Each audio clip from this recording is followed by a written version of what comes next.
Se corrige una información que había estado circulando por las redes sociales en horas de la tarde-noche de ayer acerca de una convocatoria media obligadita, compulsoria, de funcionarios públicos para una actividad hoy en el distrito T-Mobile, cónsono con lo que está pasando allá en Madrid, la feria de turismo.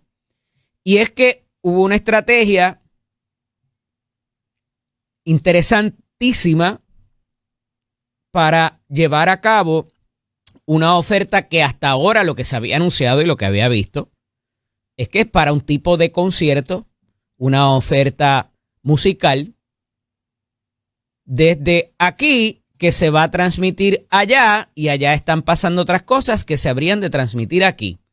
Hoy es viernes, hoy no es día de fiesta, a pesar de que esta semana es corta, todavía mucha gente está celebrando el final de las Navidades, pero una cosa que se llama Isla Puerto Rico, cónsono con los esfuerzos que se están haciendo allá para promocionar a Puerto Rico, de momento se envía un alegado correo electrónico cuya copia trasciende en algunas cuentas de redes sociales, donde se les convoca a los empleados del Departamento de la Vivienda y Vivienda Pública para que asistan hoy durante horas laborables a esta actividad en el distrito del Centro de Convenciones.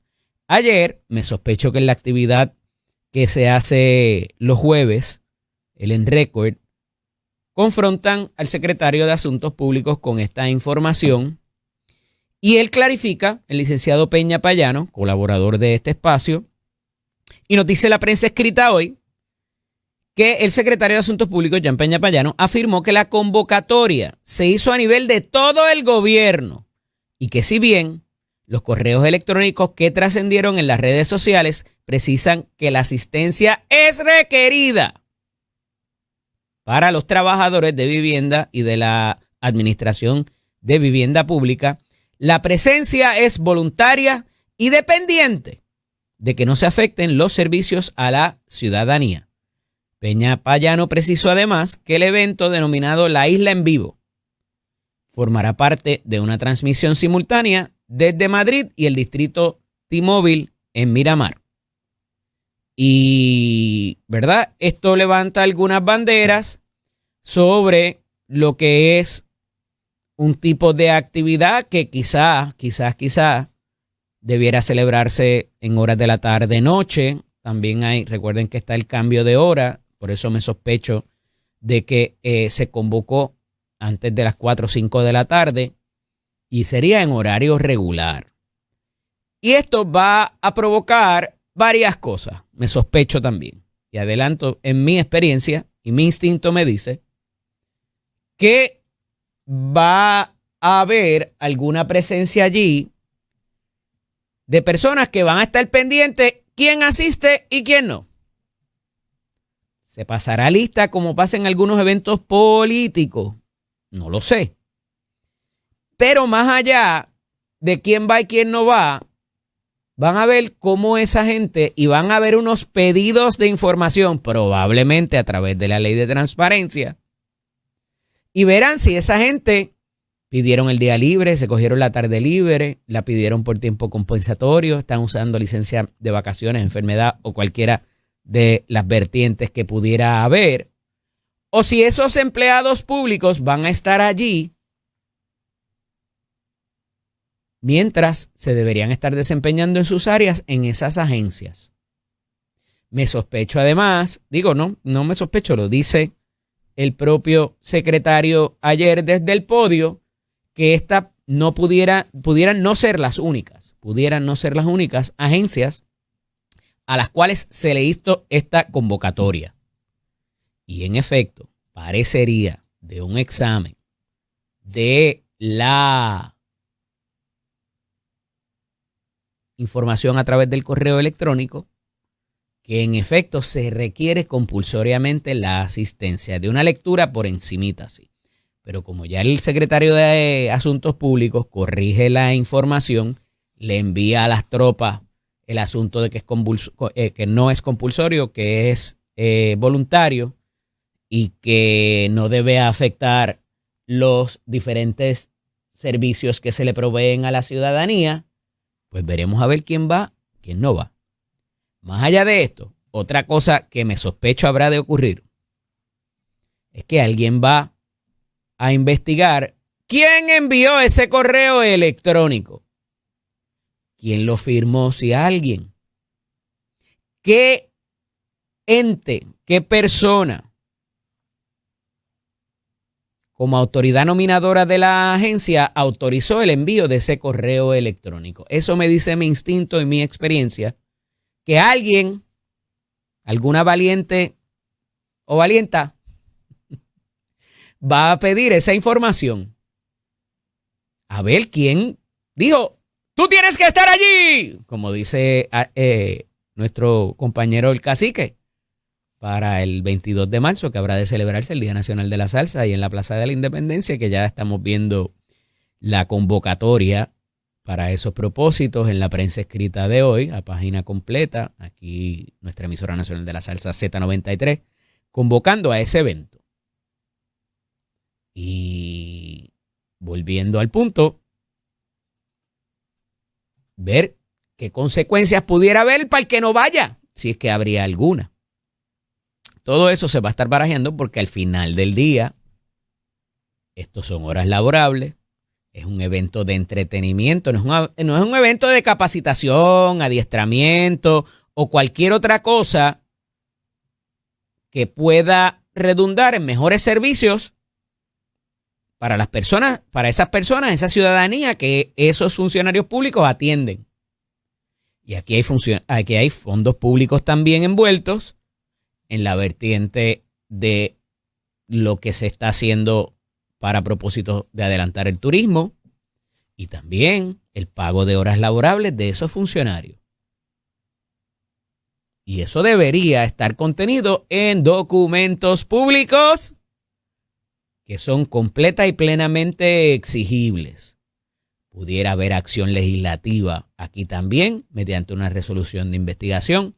Pudieran haber varias vertientes, a ver qué pasó aquí, quién lo ordenó, quién se presenta, quién no, y qué tipo de permiso, licencia o cualquier otra vertiente que pudiera implicar el que estos empleados de al menos estas dos agencias, me sospecho que hay muchas más, puedan participar de esa actividad hoy viernes allí en el distrito T-Mobile.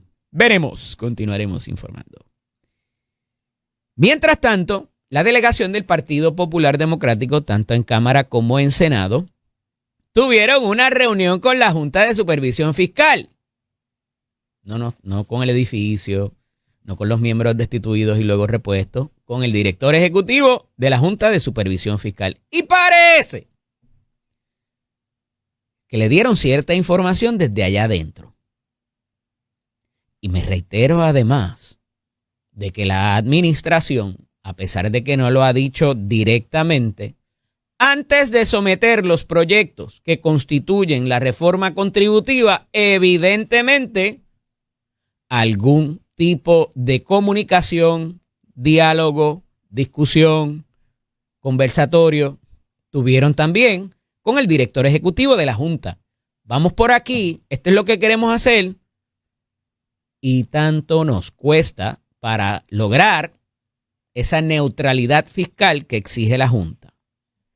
Y queda up front and center aquí, en primera instancia, un poquito de eso, Eduardo, que soy acá, el asunto de las placas solares y los vehículos híbridos eléctricos, que como saben, uno es una exención de pago de IBU para las placas y la otra es una exención del pago de arbitrios para propósitos de lo que es el se cayó el marciano. Lo que es el pago de arbitrios en este tipo de vehículos que entra a Puerto Rico y que por razón de ser cónsono con la política de energía renovable que la gobernadora dice, y voy ya mismo para allá, algo que les adelanté aquí y que quizás se debió haber dicho del primer día, la política ya cambió. El presidente de los Estados Unidos, en su diálogo inicial, en su discurso inauguratorio, dijo, drill baby drill. Vamos a buscar gas natural, vamos a buscar combustibles fósiles y esa es mi línea.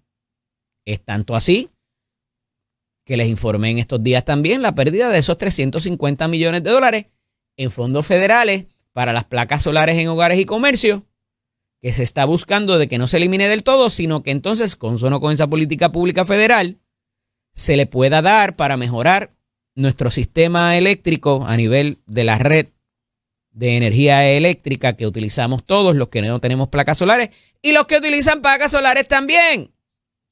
Porque no todo el mundo está completamente desconectado. Entonces, a esos efectos, nos dice Luis Javier Hernández y Héctor Ferrer, que son los dos portavoces de la delegación del Partido Popular en Senado y Cámara, que el gobierno, o sea, la administración de turno, no está diciendo la verdad. ¿Y a qué se refiere Hernández Ortiz y Ferrer Santiago? Pues mire, se refieren al asunto de las placas solares y que eliminar esa exención, habría dicho la gobernadora, que fue a instancias de la Junta. Y la Junta aparentemente le dijo a Javi y a Héctor Jr., no, ellos fueron los que nos trajeron eso para acá. Yo no exigí eso. Y consono con esto, la gobernadora está diciendo desde allá, desde Madrid, que sí, que esto fue una idea, que no fue una exigencia, pero que fue una idea de la Junta para lograr esa neutralidad fiscal que requiere o que se requiere para poder poner en función la reforma contributiva. Y se ha puesto en duda inclusive lo que los 3 miembros del componente fiscal de esta administración dijeron en la vista pública de la Cámara y la del Senado esta semana. Porque parecería que están cónsonos con que esto fue una exigencia de la Junta y que la Junta nos exige hacer esto para poder pagar los 560 millones o parte de los 560 millones que costaría mínimamente traquetear las escalas contributivas. Bajarla. Hernández Ortiz indicó que la delegación del Partido Popular favorece una reducción en las tasas contributivas, pero cuestionó la forma en el que este gobierno ha presentado la información financiera a la Asamblea Legislativa. Nos lo dijo Javi aquí el otro día. Estuvo con nosotros en entrevista telefónica de que ellos tienen una mejor idea y que han sido, ¿verdad?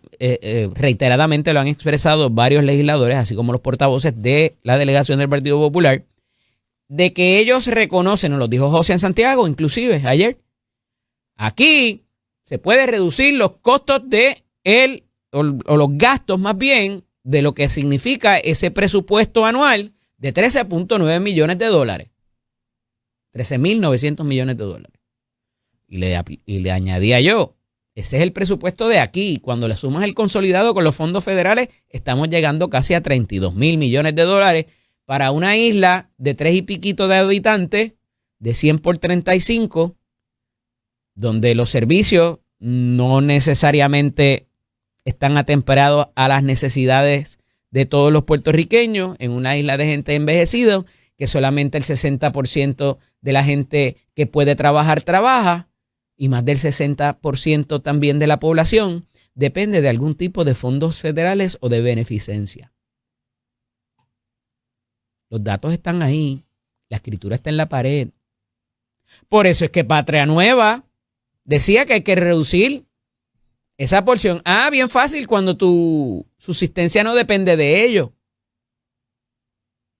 Es bien fácil decirle a alguien, levántate de esa silla y camina, porque tú no eres el que está sufriendo esos dolores o el que tienes la incapacidad. No por eso estoy diciendo que está bien y que debería revertirse ese quizás 60-40 a 40-60.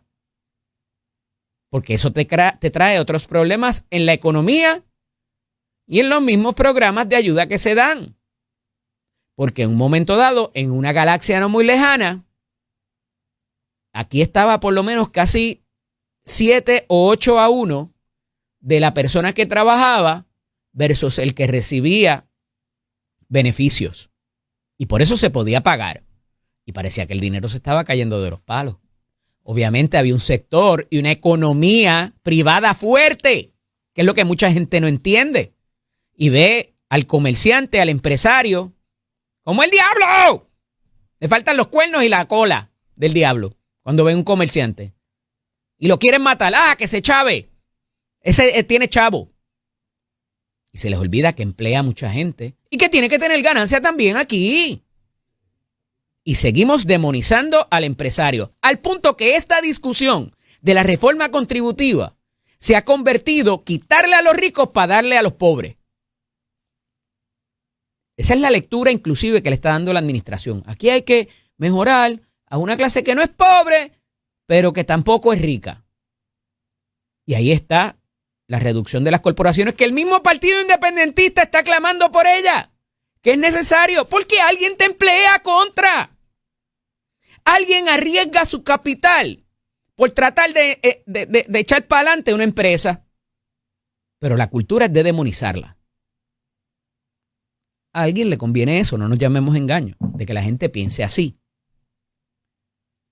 Al punto de que tronamos contra el inversionista que viene afuera, que era dinero que no teníamos. Y que, como le decía ayer a la representante Adriana Gutiérrez aquí, esa gente compra en los supermercados, esa gente paga luz, paga agua, paga CRIM, paga peaje. Ah, pero es que ellos tienen una tasa contributiva de 4%. Y en algunas instancias de 0%. Pero te aportan por otro lado. Y si no le das eso, no iban a venir. Oye, y además de eso, aquí hay cerca de 4,000 decretos de esos inversionistas que vienen de afuera y no me voy a cansar de darles esta estadística porque es sumamente importante. 4,000 decretos de inversionistas foráneos. 12,000, 3 veces la cantidad de decretos contributivos de puertorriqueños que no se fueron de aquí, que viven aquí, que exportan sus servicios y que participan de las empresas creativas, whatever that means. Te quiero, Vallenilla. Entonces, nos concentramos en el colmillú malo que viene de afuera porque le dan todo y el gobierno se dobla a darle usted sabe qué. Pero también lo hacemos con el de aquí. Y ese casi nunca lo traen a la discusión o a la conversación. Y todo esto es importante por lo que les digo. Y sí, quizás se pueden ahorrar cosas en el presupuesto, pero yo he estado preguntándole a varios de los legisladores de la delegación del Partido Popular, e igual que te dicen que hay un 5% que se puede recortar de contratos y otras cosas más que el gobierno gasta, no te saben decir de dónde, ni cuál contrato. Ah, porque también necesitan que les aporten a ellos a las campañas, o va a tener esos contratos en las diferentes agencias un nombre ya de personas que aportaron. Ese es el juego, no pelee conmigo. Cualquier administración va a hacer lo mismo. Y si ganara la alianza y el PIB lo van a hacer también, se los adelanto. Si en algún momento ganaran. Y ya, Dalmau está hablando por ahí de hacer otras alianzas con otra gente, traer gente para el partido y que parece que él es el que va a correr. Pero hay que hablar concretamente, en dólares y centavos mínimamente porque les explica lo que les explicaba ayer con mucho detenimiento. Cuando tú rebajas en la tasa contributiva, le pones más dinero a la gente. Perfecto. Esa gente se supone, en teoría, que te compre más. No que ahorre, no que pague la tarjeta de crédito, no que se vaya a viajar a otra jurisdicción, sino que gaste su dinero aquí. ¿Qué va a pasar? Eso va a subir el recaudo. Si quitas las exenciones, estás disuadiendo a una industria, estás disuadiendo de que la gente compre un producto X. Eso te va a bajar y te va a afectar el recaudo. Y ni hablar de en el caso que las empresas cierren y quede gente en la calle. Porque entonces se te va a mover o te va a bajar el recaudo que recibe el gobierno por concepto de lo que la planilla de contribución sobre ingresos que llenamos todos los 15 de abril. Y entonces estos son partes movibles y tienes que tener, eso es lo que se llama el modelaje. Tú dices, si yo hago esto conforme se ha comportado la economía, esto es lo que va a pasar en este otro renglón. Por eso es que es un código contributivo. Por eso es que mucha gente está diciendo que esto no es ninguna reforma contributiva, que simplemente se están ajustando las tasas. porque hay diferentes tipos de recaudo y eso no es sorpresa para nadie. Tienes el CRIM que va a los municipios, tienes las contribuciones sobre ingresos, tienes el IBU, tienes arbitrio, tienes diferentes partidas por donde el gobierno recoge. Y conforme tú muevas esas piezas en la economía, se te va a afectar. Pero todavía nadie del Partido Popular se ha sentado aquí, a través de este micrófono, esta cámara, sea aquí presencial o por teléfono, a decirme, mira, este es el contrato que hay que cortar, este edificio no hace falta, vamos a mudar esa instalación aquí, vamos a consolidar agencia tal. Porque políticamente eso tiene un costo también. Así que cuidado con los discursos absolutos y vacíos también. Pero mínimamente han confrontado a la gobernadora, al equipo fiscal y a todo el componente de lo que quiere esta reforma contributiva con estos proyectos radicados, y ya por lo menos ese asunto de las placas y de los carros híbridos eléctricos parecería no haber venido de la Junta de Supervisión Fiscal, al igual que el trastoque también de lo que les he dicho, el 5 y el 8%, que era un alivio que se había provisto dentro de un tipo de reforma contributiva que se hizo unos años a través del representante Antonio Soto Torres, cuando presidía la Comisión de Hacienda, en la época cuando Johnny Méndez era presidente de la Cámara también, donde se establecía al final de toda la ecuación, en la línea 37 de su planilla de contribución sobre ingresos, usted iba de acuerdo a todas las deducciones que tenía, todo lo que pudiera reclamar, y de eso usted le descontaba un 5 u 8%. Eso es sacar un billete de 20 y cambiarlo por 20 de 1. Porque ahora va a estar en la escala contributiva, en ese 20, 34%, lo que sea que usted pague, de acuerdo a lo que usted se ganó en su casa. Y eso tiene unos retos también, porque al final del día, cuando su contable o la persona que le llena la planilla, a veces lo hace usted mismo, le va a decir, ok, mira, los cambios los tenemos ready. El año pasado pagaste 2.300 y ahora vas a pagar 2.286. Porque por un lado están moviéndolo de un lado para otro. Y eso no necesariamente termina siendo así. Además de todo lo que hay que hacer internamente. Y ya ayer, la Asociación de Bancos y el Colegio de CPA, en la vista que ocurrió el martes en el Senado, dijeron, oye, si quieres hacer esto para este año terminó el día 31 de diciembre. Y lo que ya el gobierno ha recaudado, lo que ya se ha pagado, ¿se lo vas a devolver? ¿Qué vas a hacer para propósitos de las cuentas y de un montón de otras cosas más? Hablamos de eso más adelante. Esto es Nación Z con el licenciado Eddie López. Todos los viernes, el expresidente de la Cámara con nosotros, Jaime Perelló Borrás. Buenos días, bienvenido. Buenos días a ti, Eddie, al compañero de panel, a la gente de Z93 y de Tele 11, aquí como todos los viernes madrugando. Mira, habíamos hablado en semanas pasadas acerca de que parecía que había un reset de la administración, que estaban comunicando mejor, había ciertos adelantos, pero esta semana ya hay 3 proyectos, todavía el de las escoltas, el asunto de la reforma contributiva, y ahora se suma uno más que tiene que ver con los vehículos todoterreno, como la gobernadora lo presentó en Cámara y Senado, que sus propios legisladores ya le han dicho, eso no va. Entonces, vamos a seguir viendo esta situación del propio partido de gobierno en proyectos de administración, trancado a decirle, no, eso no puede ir por ahí.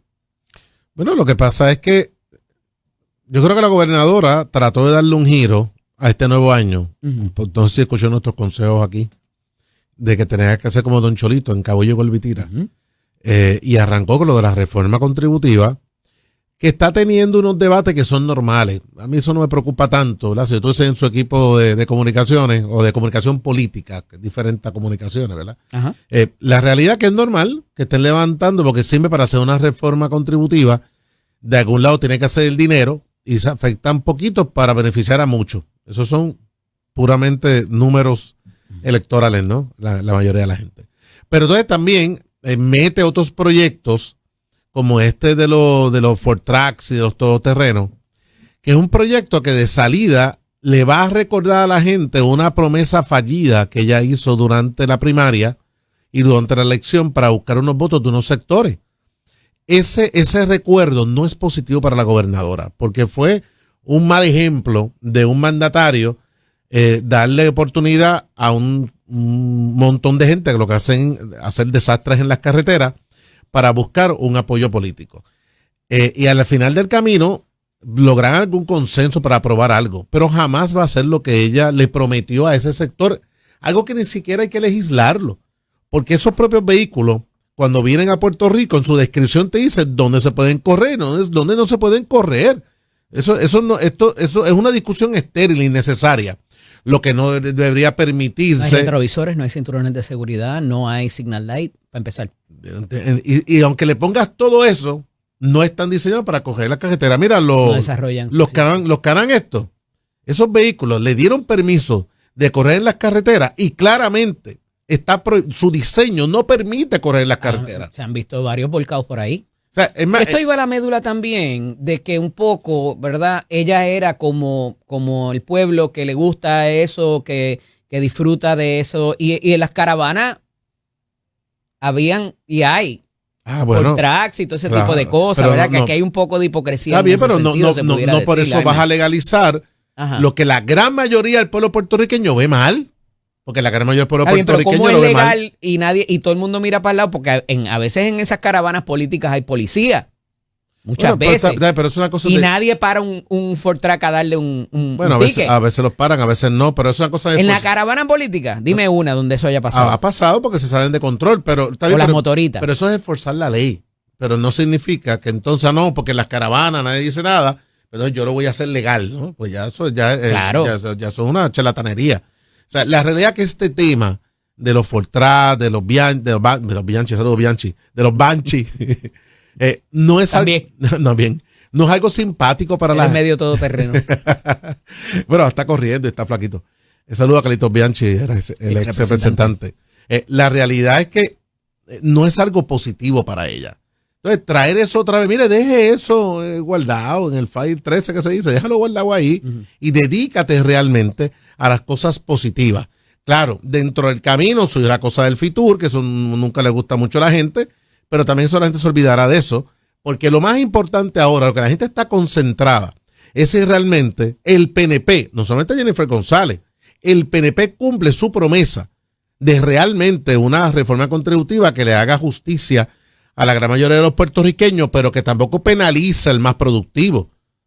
Porque ese es otro asunto. Lo que estaba hablando del empresario, ¿no? Claro. Lo demonizan. Porque vamos a estar claros. O sea, si tú tienes un empresario que paga muchas contribuciones, es un empresario honesto. Es decir, está diciendo, mira, yo me gano esto y estoy dispuesto a pagar 1% de eso. Oye, pero que por más que tú te esfuerces, termines pagando entre todos los impuestos más de un 50% de cada dólar que tú generas para ti. Y dinero que generas para ti, y para ti significa para tus empleados, para tu gente, para activar porque cuando la economía. Vas a título personal, entonces llegas a tu casa, eso es por la empresa, por la corporación o la empresa que tenga, o la industria. Ajá. Cuando llegas a tu casa y a nivel de tus finanzas, pagas más todavía también. Claro, pues claro. O sea, el sistema en Puerto Rico está penalizando al que crece, al que progresa. Esa es la maravilla del IVA. Al que emplea. Y al que emplea, porque es una cadena. Eso es lo que el IVA buscaba. Vamos a bajar las tasas contributivas para que el sistema, todo el mundo sea más ecuánime en las aportaciones.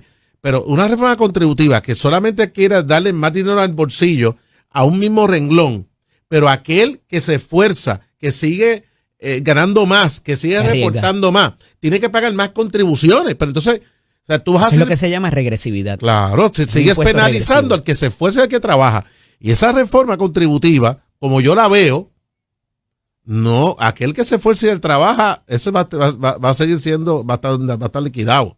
Pero hay un sector bien grande que sí va a tener un ahorro contributivo y eso debe llevarse entonces al crecimiento económico del país. ¿De dónde viene este repudio y a quién le conviene el repudio al empresario y al comerciante que lo ven como colmillú y que vamos a sacarle todo lo que puede y si podemos lo ahogamos como a Diego Salcedo? Bueno, obviamente eso es un pensamiento de izquierda, ¿no? Sí.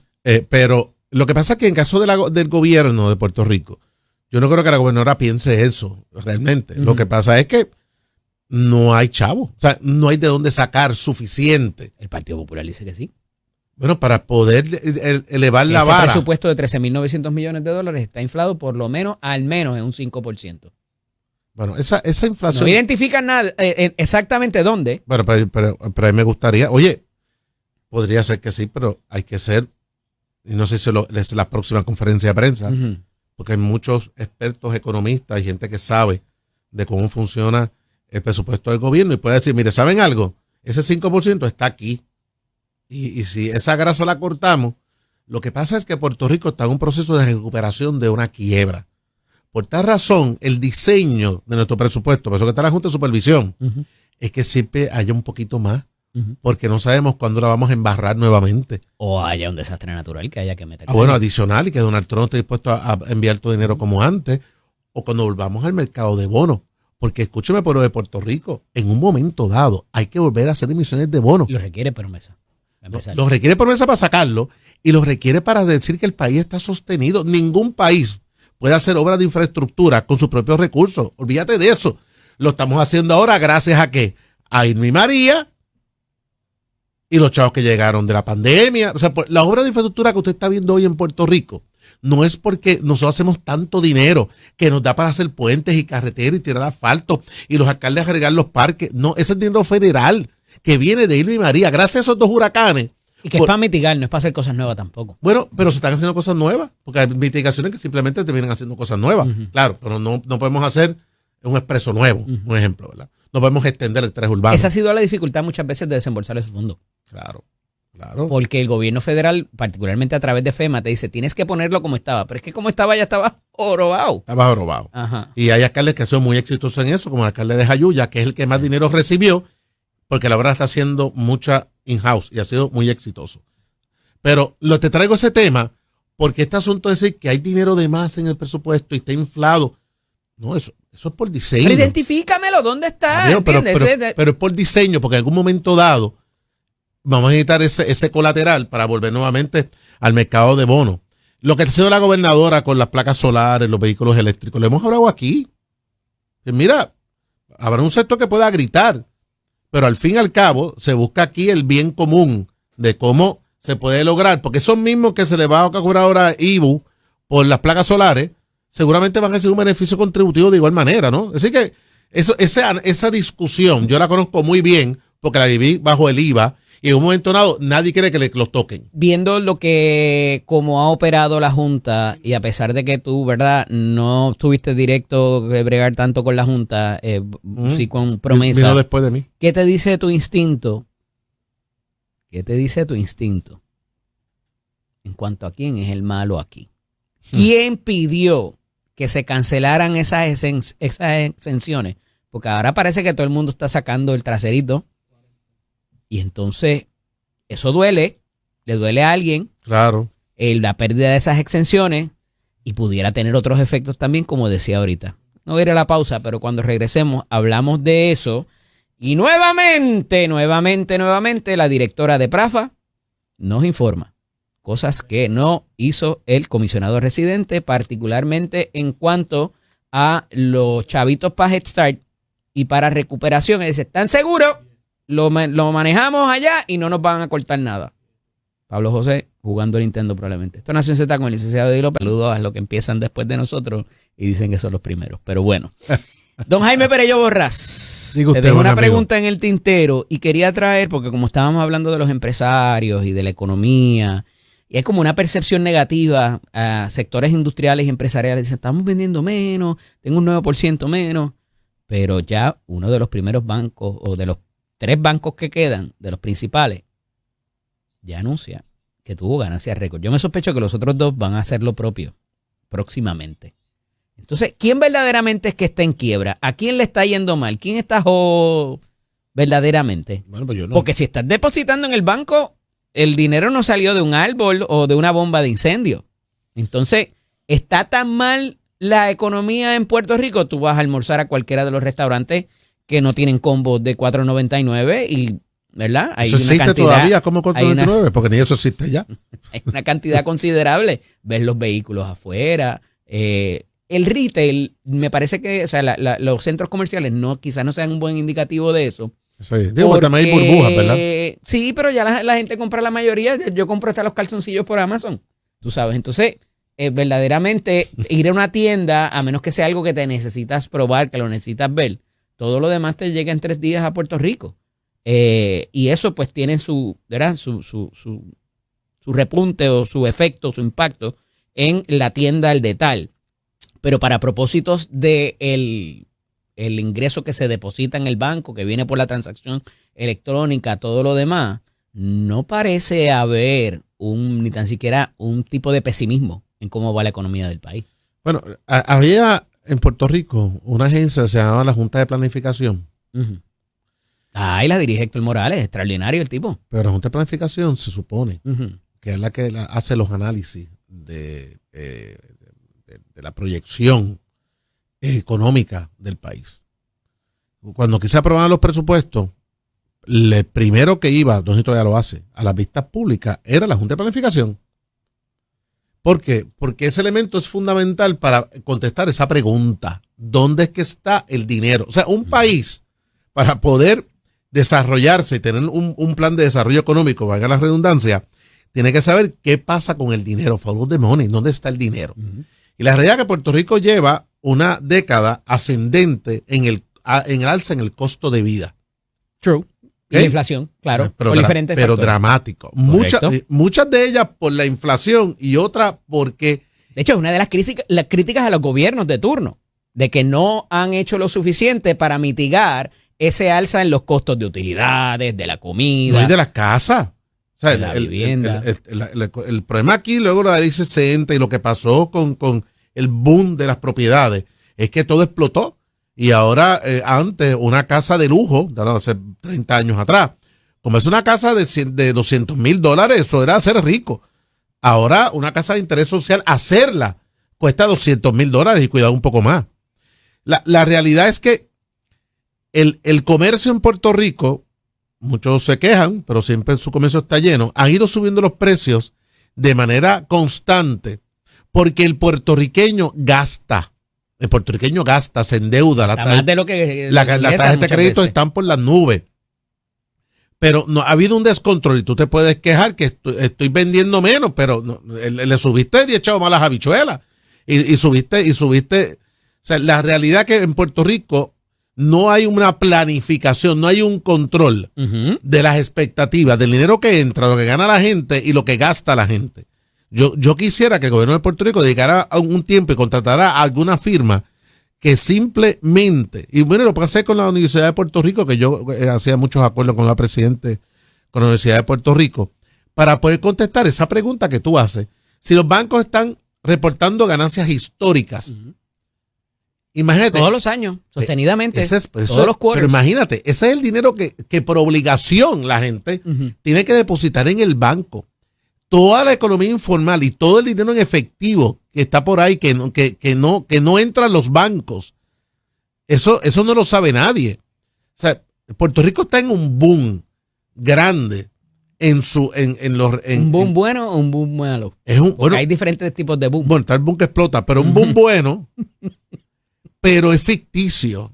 O sea, es ficticio porque está producto de un dinero que está entrando a Puerto Rico que en un momento dado o va a dejar de estar o dependemos demasiado de unos elementos externos, de unos incentivos o de un descontrol, porque hay un descontrol en el valor de las cosas, en el valor de las propiedades, que te puede generar un asunto de... Pero hay gente beneficiándose de eso también, Jaime, pues claro, que le va muy bien. Porque es una cadena. Claro. Es una cadena. Desde distribuidores hasta, ¿verdad? Claro, los real estate. Cualquiera que esté en servicio. Los seguros. Claro. Los seguros. Claro. Cualquiera que esté en servicio. Saludos a los amigos de Lauden. Que venden servicio. Saludos a todos ellos. Muy bueno.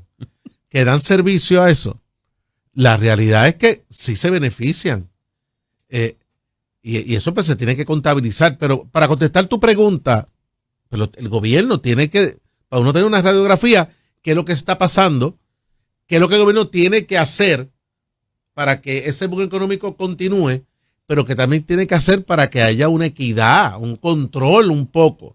Que no haya gente bien rica, hay gente bien pobre, bien pobre. Claro, Bueno, claro, o sea, el sistema capitalista permite que el que trabaje se desarrolle y haga dinero, pero en la medida que la no cosa... como en otros países que tú llegas de la gira de haber tocado y te quitan el 30% de lo que te ganaste afuera.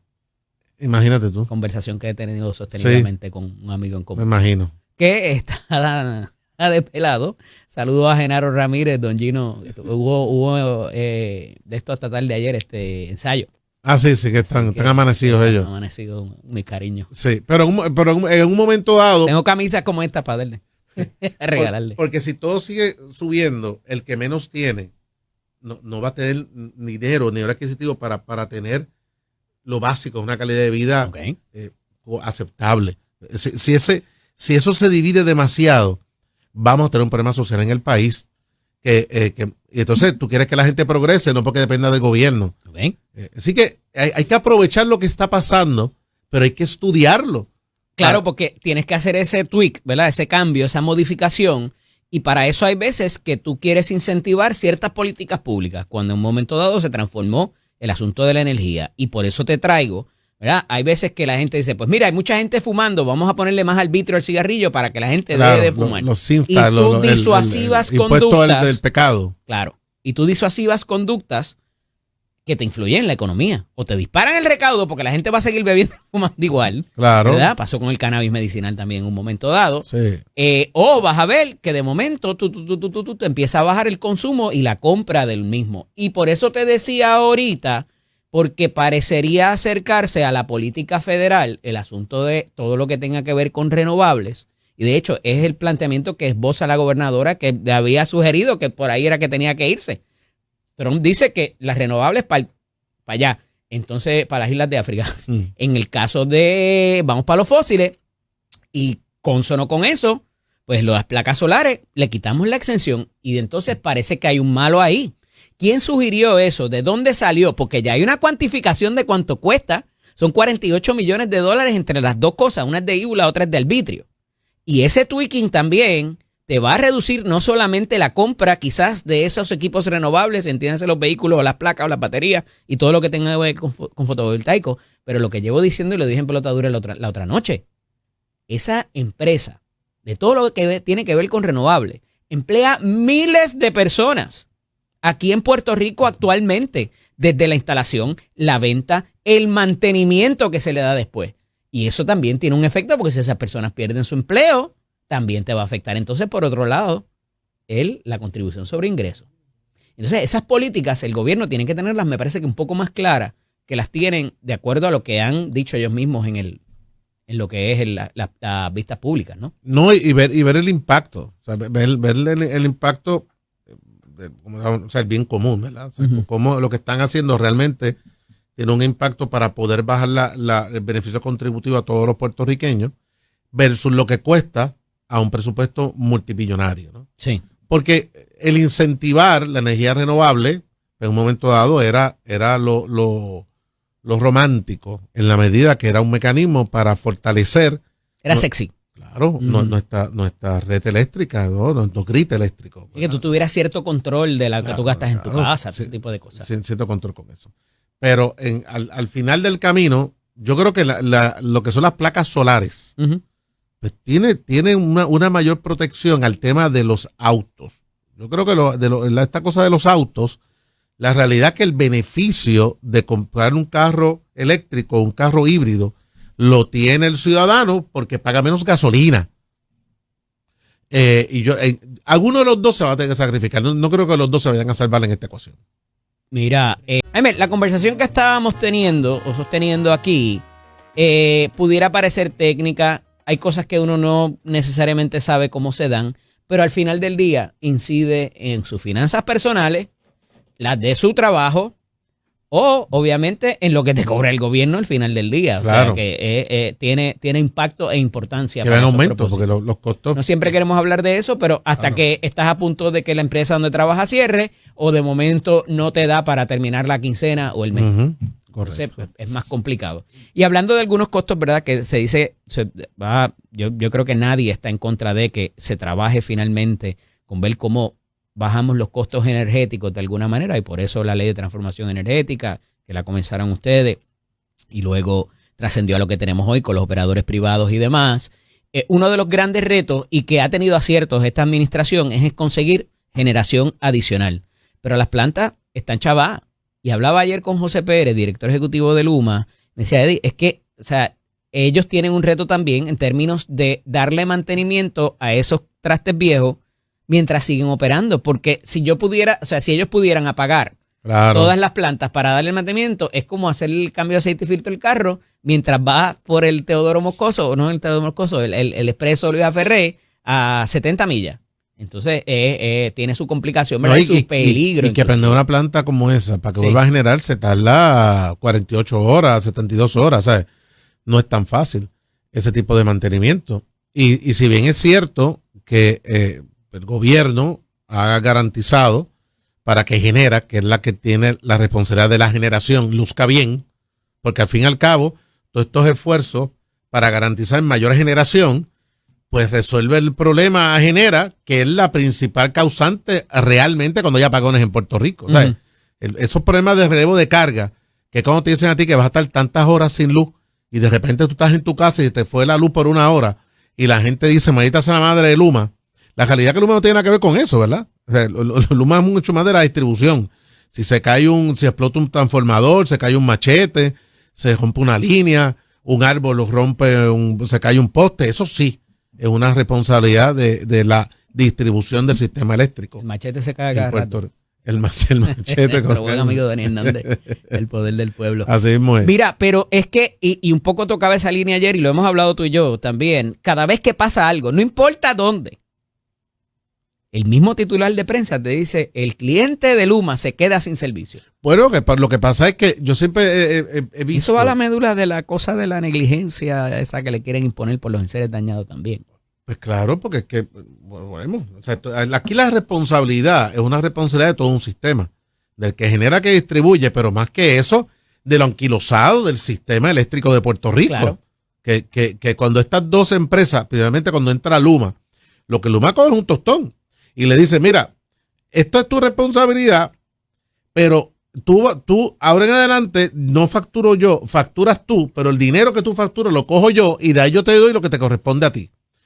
Y entonces la realidad que esa factura de la Autoridad de Energía Eléctrica, Luma, pero realmente si no va a la autoridad y la autoridad lo distribuye, tienen muchos cargos y muchas cosas que no tienen nada que ver con la responsabilidad de Luma, sino únicamente la responsabilidad de cobrarlo. Ahora mismo, el 30 de este mes, se ve el caso de las pensiones, para ver si o no se convierte o no en un pleito de clase. Y yo estoy seguro que en ese caso particular, Luma va a decir, yo no tengo problema ninguno, que esto sea un pleito de clase, porque yo no tengo problema ninguno en devolver ese dinero, porque ese dinero yo no lo uso. Okay. Ese dinero está ahí porque lo metieron en la factura. La factura dice Luma, pero ese dinero yo no lo recojo y lo mando a mis headquarters allá en Texas. Eso no pasa. Eso está ahí. Ustedes hagan ese dinero lo que le dé la gana. Elimínanlo, pónganlo, distribúyanlo, porque ese dinero no es nuestro. Yo tengo la responsabilidad de cobrarlo, pero eso no es mío. Y entonces esa percepción de que todo lo que hay en esa factura se monta a las 12, ¿qué pasa con Walmart? Es como el cajero a las 12 se va para Estados Unidos. Es como el cajero en el fast food, Jaime. Sí, pero antes de eso emplea un montón de gente también. O sea, ese argumento hasta ahí. No, los part-time son buenos, sí, y 10 pesos la hora. Tienen mejores beneficios que muchas otras compañías. Sí, pero la realidad es que ese dinero fugaz que se va del país. Y han invertido aquí, tienen almacenes y pagan un montón de dólares. Pero no es tan simplista como que se llevan el chavo a las 12 de la noche. La planificación de un país no está basada en megatiendas. Cualquier país que quiera establecer que su comercio al detal genera más en una megatienda y no comercio local, está equivocado, porque la masa del dinero no se queda en el país. Esa es la realidad. Pero puedes generar empleo más barato y te dan mejor servicio. Por eso. Pero búscate una ferretería. Vamos a la ferretería. A ver. La planificación de un país, sí, pero es un error de planificación del país. Aquí tiene que haber un balance empresarial, tiene que haber unos controles. Por eso yo creo tienes que competir en el mercado. Si eres bueno, tienes un buen producto y tienes un precio asequible. Eddie. Bueno, si quieres estar en ese reto, estamos ahora mismo. Tú no puedes decir que una mega cadena, el empresario local puede competir tú a tú si el Estado no crea unas bases de competencia justa. Por eso yo creé el estudio de impacto regional que fui presidente de la Cámara. Y ese impacto permitió ese estudio, que no hubiese Eso es proteccionismo, Jaime. No, es que tiene que haber control del mercado. Eso Puerto Rico es una isla, nosotros somos un y continente. El libre mercado lo aborrece. En una isla de 100 por 35, ¿qué caramba libre mercado? Que venga una mega cadena y tenga supermercado, ferretería, autopar, cuando alrededor, cuando esa mega cadena se metió ahí, ya habían autopar, ya habían ferretería, ya habían supermercado. Y por eso el Tribunal Supremo le quitó el certificado de necesidad de conveniencia a las farmacias, por eso mismo. ¿Y funcionó? Porque automáticamente no se podía meter más nadie. Compite, si tu producto es bueno y tu servicio es bueno, te queda. Eddie, ¿cómo tú, Eddie, pero tú estás hablando? Como una mega cadena, en justa perspectiva, va a poder competir el local con ella. No. Porque tienes un empresario, sea grande o chiquito, lo que hablábamos ahorita, tienes que crear el mercado. Y fue para allá y dijo, yo voy a arriesgarme en Puerto Rico. Walmart es un empresario pequeño. Coco. Pequeño, grande, no importa. Alguien arriesgó capital para meterse aquí y competir. ¿Qué caramba? Walmart arriesgó qué capital para meterse aquí. Si el gobierno le abrió las puertas. Es gratis. Lo que ellos compran y mandan para acá. El gobierno le abrió las puertas porque había una mentalidad a los alcaldes que tener un Walmart o un Costco o un Sam's en su pueblo era desarrollo económico. Desarrollo económico, perfecto. Y si tú tienes un plan organizado y metes una mega cadena a vender lo mismo de negocios locales que ya estaban establecidos. De eso que acabas de decir. Mira a Atillo y mira a Barceloneta y mira a Arecibo. ¿Qué les pasó? ¿Dónde abrieron las mega cadenas? ¿Y cuál fue Arecibo está jodido y mira dónde está Atillo y Barceloneta. ¿Me estás dando la razón a mí? No. ¿Cuántos comercios locales? Los que tienen mega cadenas están en mejor posición y los que no tienen mega cadenas y se quedaron con los chiquitos y los medianos. No tienen nada. Que lo que tú estás diciendo, aquello es un pueblo fantasma. Lo que tú estás diciendo fortalece mi teoría absoluta. Tú me estás diciendo a mí que porque abrió una mega cadena en un pueblo, en dos pueblos, creaste un y el tercero desequilibrio comercial en los demás. Así. ¿Y eso está correcto? Pues claro, porque hay progreso, hay mejores carreteras, hay mejores servicios, tienes más seguridad. ¿Progreso, Yema? ¿Qué progreso de qué? Si estás económico para un pequeño sector, en vez de una economía dirigida, establecida, para que ese empresario pueda realmente mantener su negocio y generar en Puerto Rico. Proteccionismo. No es protección, esto es una isla de 100 por 35. Te ofrece un servicio mediocre, un no tiene mediocre, que ver con y el gobierno te va a proteger para que no te saquen del mercado. No tiene que ver con mediocridad ninguna. Pero claro que lo tiene que ver, Jaime. Vete a una ferretería y vete al templo nacional. Pero Eddie, ¿de qué tú estás? De ferretería y vas a ver cuánta gente te atiende y te da un mejor producto y cuánto vale la barrera. Es un issue de planificación. Puede haber en un país megacadenas, pero en un sistema planificado, en una isla 100 por 35, y se demostró y se logró. El boom más grande que tuvo Puerto Rico en las pequeñas y medianas empresas era cuando el estudio de impacto regional, si tú quieres crecer, pero tiene que haber un estudio que diga cuál es el impacto que eso tiene a negocios que ya están establecidos ahí, porque tú no puedes concentrar en una sola empresa norteamericana con recursos que se van de aquí a las 12 de la noche, porque a las 12 de la noche apretan un botón y todos esos millones que usted y la compra, gente que trabaja allí trabaja gratis. Está bien, pero es que esos empleos están distribuidos de igual manera. Está demostrado por estudios que un empresario local le paga mejor a un empleado con una mega cadena. Esos estudios están, pero regalados para que tú los veas. Tú decirme a mí que la planificación de un país, su desarrollo económico está en establecer mega cadena. Eso es un cáncer, porque no genera riqueza. Por eso es que vaya cualquiera de ellas está vacía un sábado por la mañana. Pero es que tú no me estás entendiendo. Es que la gente las prefiere, Jaime. O no están más limpias, te ofrecen un mejor producto. Café. Es que tú no estás entendiendo. Tienes una defensa de la mega cadena, tú sabes por qué. Olvídate de eso. Es la planificación. No es que sea la mega cadena, es libre mercado. Es que te ofreces un buen producto, das un buen servicio. En una isla 100 por 35, el libre mercado no puede estar establecido en dejar crecer sin control a las mega cadenas. ¿Qué hicieron las dos cadenas de supermercados consumiendo locales? Al empresario local que genera las riquezas que se quedan en Puerto Rico.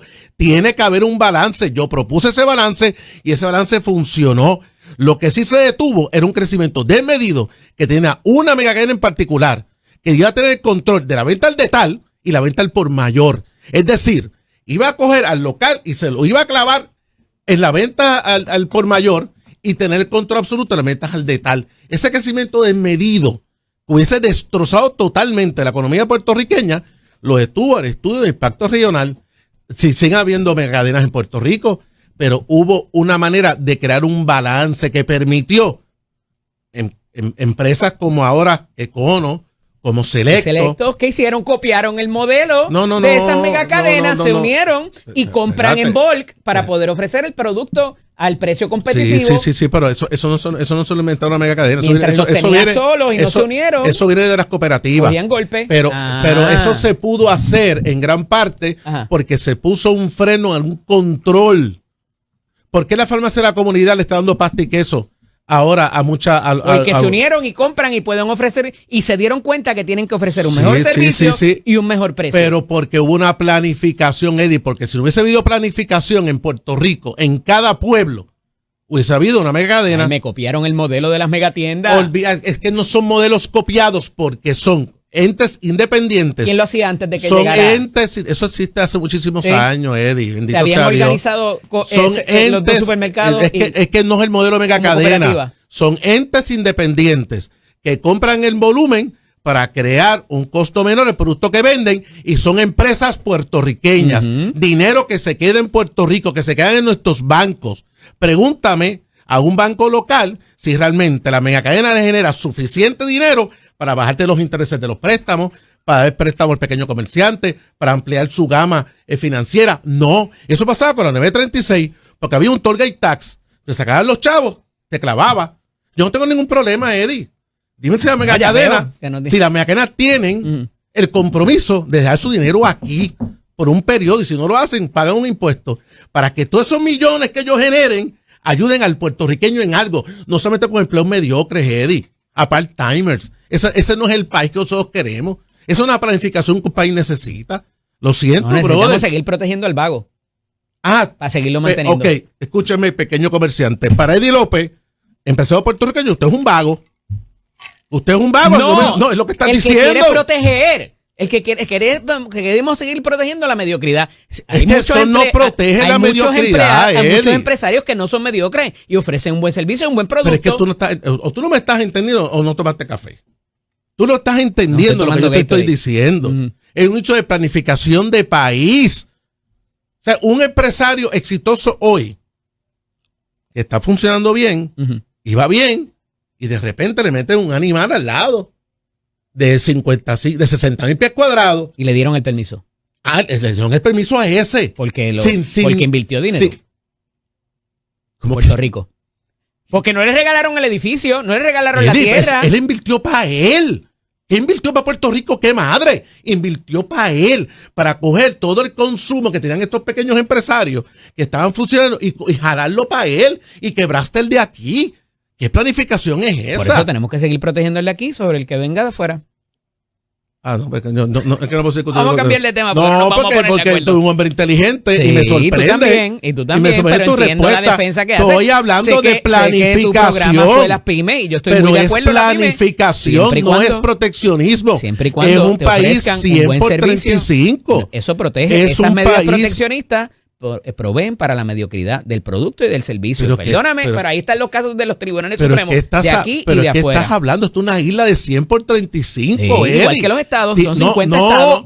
Conectados entre ellos, Cuando tienes entre ellos, se ponen más fuertes, me estás dando la razón. Para que aprendas un poquito Por eso es que no pueden haber medidas proteccionistas. Para que aprendas un poquito porque somos parte de una unión. No, para que entiendas un poquito. De una confederación, Jaime. Déjame orientarte para que sepas un poquito sobre esto. No me tienes que orientar nada porque los casos del Supremo están ahí. Las grandes ciudades de los Estados Unidos tienen prohibido establecer megacadenas en sus áreas. La mandan para el demonio. Eso está establecido en los Estados Unidos, ya que hablas tanto de los Estados Unidos. Los Estados Unidos, ese proteccionismo que tú dices, existe en la mayoría de las ciudades grandes de los Estados Unidos. No permiten las megacadenas adentro. ¿Por qué? ¿Por qué? Para proteger el empresario local. Ahora también son mediocres los Estados Unidos. Pero yo no sé, pero busca el ejemplo de China. Si quieres, ya fuiste a Estados Unidos y no es el mejor ejemplo tampoco, Eddie. No lo es tampoco. Coincidimos en diferir. Vamos a dejarlo ahí. Bueno, sí, está bien. Empezamos por lo del costo de energía, porque evidentemente esto es algo para el empresario, para las residencias y para las industrias también. Sí. Entonces, aquí hay unas deficiencias que más allá de la transmisión y distribución, Jaime, de los postes, de los cables, de todo lo demás, también hay bastante que mejorar. Pero como Luma es el que te envía la factura, que yo me sospecho que por ahí es que viene la demonización quizás que se ha hecho. Porque cuando te llega la factura con los diferentes cargos, ¿qué dice arriba? No dice Genera, no dice New Fortress, no dice Autoridad de Energía Eléctrica. No, es lo que hemos hablado. Entonces, cuando se te va la luz, cuando provocan alguna, ¿verdad? Lo que tú decías ahorita, nadie se acuerda que tenemos un sistema viejo. ¿Se acuerdan de que hay un nuevo operador desde 2021? Bueno, porque en un momento dado, de manera muy efectiva, el gobierno se libró de su responsabilidad de ser los culpables de la mediocridad del sistema eléctrico. Y le dijo, dale tú. Y dale tú. Entonces, de repente, pues tú eres el culpable de todo. Yo no di mantenimiento a esto, yo quebré la Autoridad de Energía Eléctrica. Uh-huh.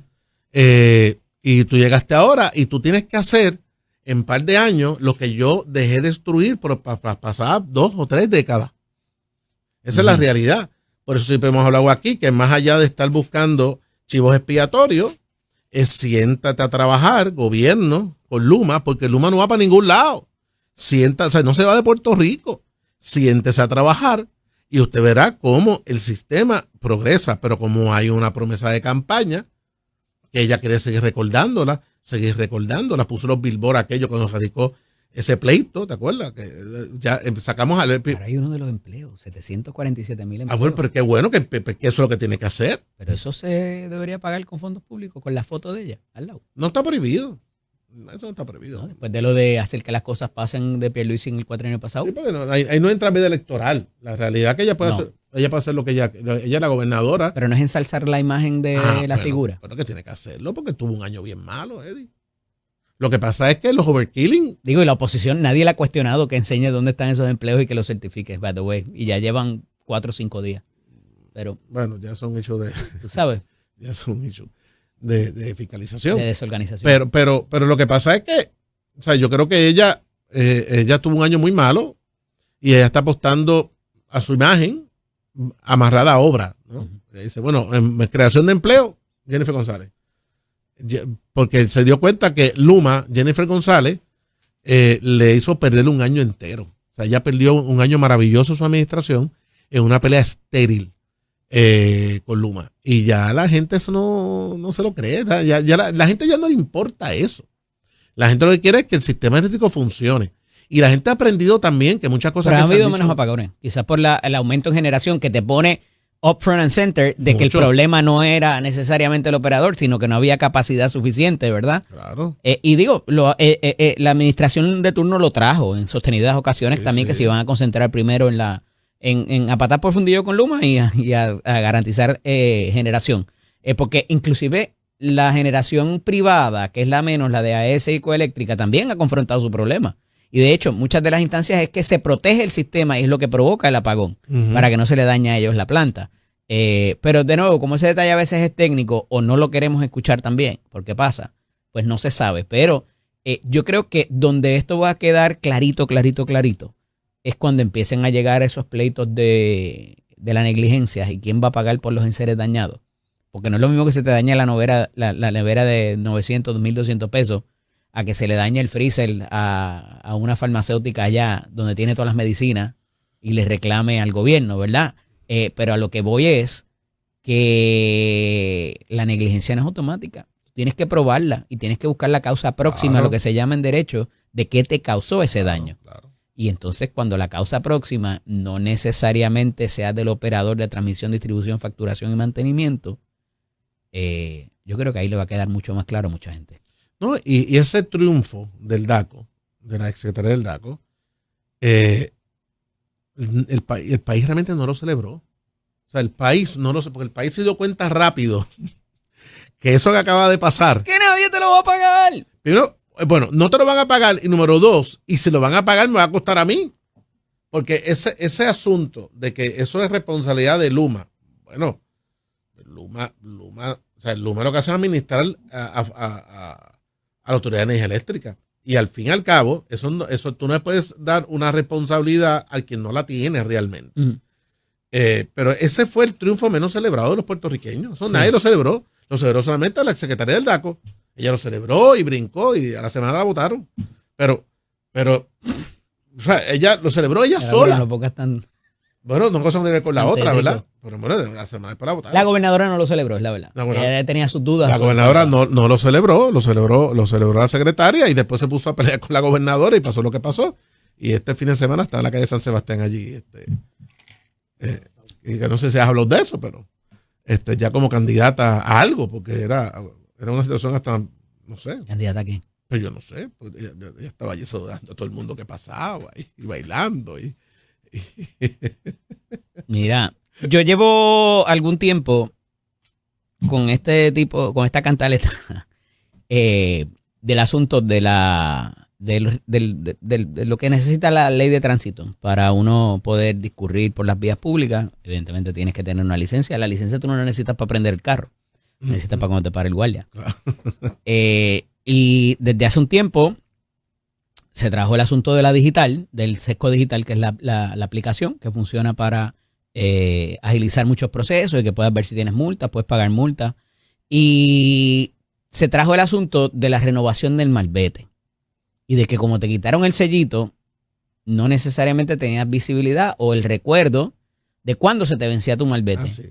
Hubo que legislar, y es la cantaleta que llevo, hubo que legislar. Eso le pasó a mi hija. Para que un gobierno, o sea, un ente de gobierno, entiéndase el Departamento de Transportación y Obras Públicas, le enviara un email y un mensaje de texto.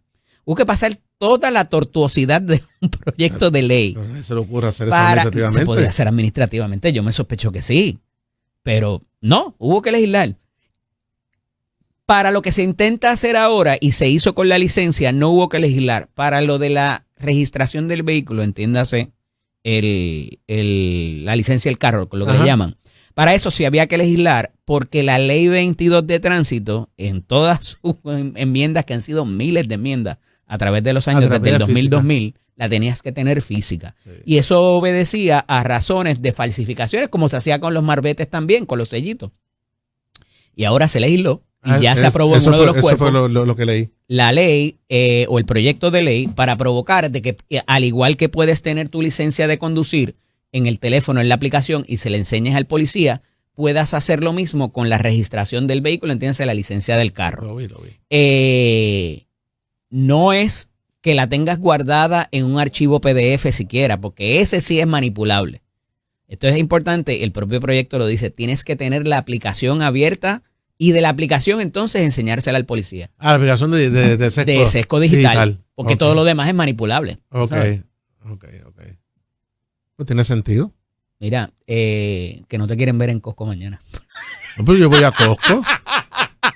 Pero es que yo voy a Costco. Te van a dar caliente, te van a meter caliente si te ven en la fila. Yo voy a Costco, yo voy a San y yo voy a Home Depot. No, una cosa no tiene que ver con la otra. Que te vaya al comercio local. Y auspicia el comercio local. Y auspicia el comercio local también. Sí. No, pero es una cosa de planificación. Pues yo sé que la gente me entendió. Tú no me quieres entender. Pues la gente me entendió. Te van a pegar fuego al carro cuando te vean. Ay, gracias por estar aquí con nosotros. Te quiero, papi. Un abrazo, Yati. Esto es Nación Z con el licenciado Di López. Nosotros, como todos los viernes, el presidente de la Comisión de lo Jurídico y de Gobierno del Senado de Puerto Rico, y licenciado también, don Ángel Toledo López. Buenos días al público que nos está viendo y escuchando en la mañana de hoy. Gracias por la oportunidad de siempre. Mira, ¿qué fue eso de la consistencia o de algo del caldo de pollo? Ahí se les revolcó la pollina a los dos. Bueno, yo no tengo pelo para que se me revuelque la pollina. En el debate del otro día, Adrián lo excusamos en el día de hoy, ¿verdad? Porque siempre está con nosotros, pero tenía un compromiso familiar. Pero hubo unos turnitos ahí, lo más interesante. Yo creo que eso fue precedido primero por lo de el indulto o el repudio al indulto. Más bien. Sí, claro, ahora entiendo. Fue dentro de esa discusión. Sí, lo que pasa es que la delegación del partido... no tenía como profundidad, dijo el senador González Costa, ¿no? Bueno, acuérdate una cosa, siempre habla el que menos puede. El tema aquí es el siguiente. La delegación del PIB presentó una resolución para repudiar el indulto de la licenciada Wanda Vázquez y nosotros como delegación dijimos, bueno, claro, pero el dilema es que como se trata de, según el discurso de ellos, de que es una burla al sistema, de que no se le está penalizando a las personas por los delitos que cometen, pues entendimos que era adecuado, propio, correcto enmendar esa resolución para incluir que también estaríamos repudiando el indulto parcial que se le dio a Oscar López, el del presidente de Honduras y otros tantos que por alguna razón a ellos no les gustó. El debate, no el debate, sino la posición, ¿fue previo o después de las enmiendas que presentó el presidente del Senado? Cuando tú estás hablando que, ¿verdad?, trascendió a través de todos los medios de prensa. No, fíjate que el presidente del Senado cierra el debate. Y el presidente del Senado, en el cierre del debate, presenta formalmente unas enmiendas. Ah, ok. Lo Pero que pasa ya es tú te habías parado a decir, no podemos mirar uno sin mirar el del terrorista.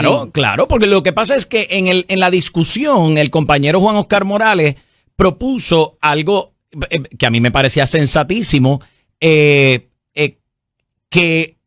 aludía a repudiar entonces todas las condonaciones, todas los indultos que se hubiesen emitido, porque pues todos son básicamente lo mismo, ¿no? Una vez el compañero Juan Oscar habla, pues yo pido un turno para invitar a que realmente aceptemos eso. ¿Por qué razón? Bueno, porque si vamos a ser consistentes, como yo sé que ellos no lo son, pues vamos a abonar a esa consistencia. Si ellos están proponiendo que repudiemos el indulto de la licenciada Wanda Vázquez, pues repudiemos el de Oscar López también, repudiemos el de todos los nacionalistas que han sido de alguna forma indultados parcialmente.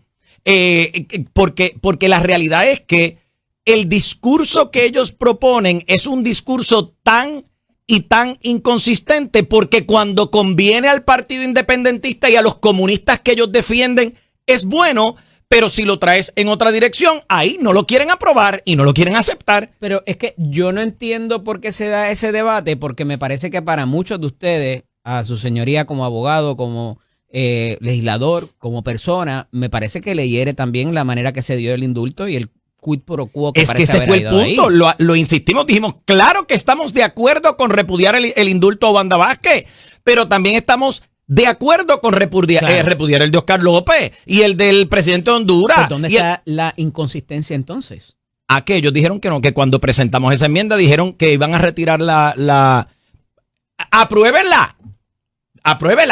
¿Usted quiere repudiar los indultos porque los indultos realmente burlan el sistema? Repúdielos todos.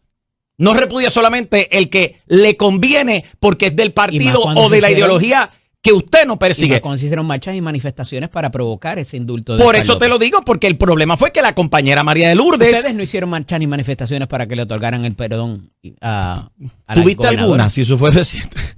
¿Tuviste alguna? ¿Verdad que no? Pues está bien.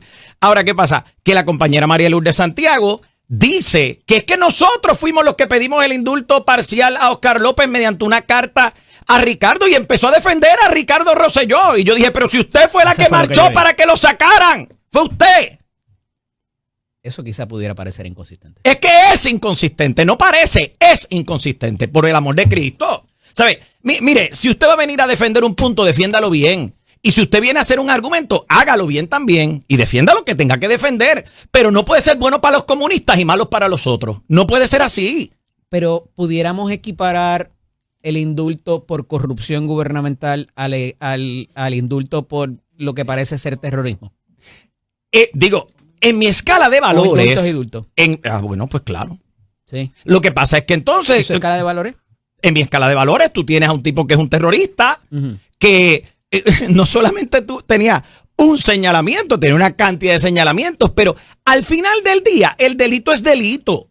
Claro, nosotros como sociedad, entendemos que, por decir, que alguien se robe una paleta no es equivalente a que alguien te haga un carjacking. Los dos son algún tipo de robo y pueden requerir algún tipo de sustracción, de violencia, depravación, claro que sí. Pero pues valoramos uno distinto al otro. Pero ¿quiere más cuando es corrupción gubernamental o debería herir más? Bueno, es que nos debe herir todo. Nos debe herir todo. Porque al final del día, cuando tú cotejas el el caso de la licenciada Wanda Vázquez, el señalamiento por el que ella hace alegación de culpa tiene que ver con aceptar dinero de un donativo de campaña, una cosa así. O sea, ese detalle del exterior, de alguien que no es de Puerto Rico, eso es por lo que ella hace alegación de culpa. Yo no lo voy a minimizar. ¿Pretendían que quizás ustedes la quemaran en una plaza pública después de apedrearla? No, yo creo que ellos creían que iban a presentar esa resolución y que nosotros nos íbamos a oponer. Y no, claro que no nos vamos a oponer. Nosotros la vamos a favorecer, la vamos a respaldar. Claro que la vamos a repudiar, pero claro que con las enmiendas, porque no podemos repudiar a unos sí, a otros no. Senador, tengo que pausar. Claro. Pero cuando regrese, ya parece haber por lo menos 3 proyectos donde van a haber fisuras o divergencias de criterio. Eso siempre existe, entre ejecutivo pero lo hablamos. Y legislativo. Y ahora el malo parece que no fue la Junta. No vino de allá la idea de eliminar exenciones y que le duela a alguien. Eso dicen ellos, pero está bien. Esto es Nación Z con el licenciado Eddie López. Senador, para cerrar esta discusión, ¿Wanda Vázquez es una corrupta?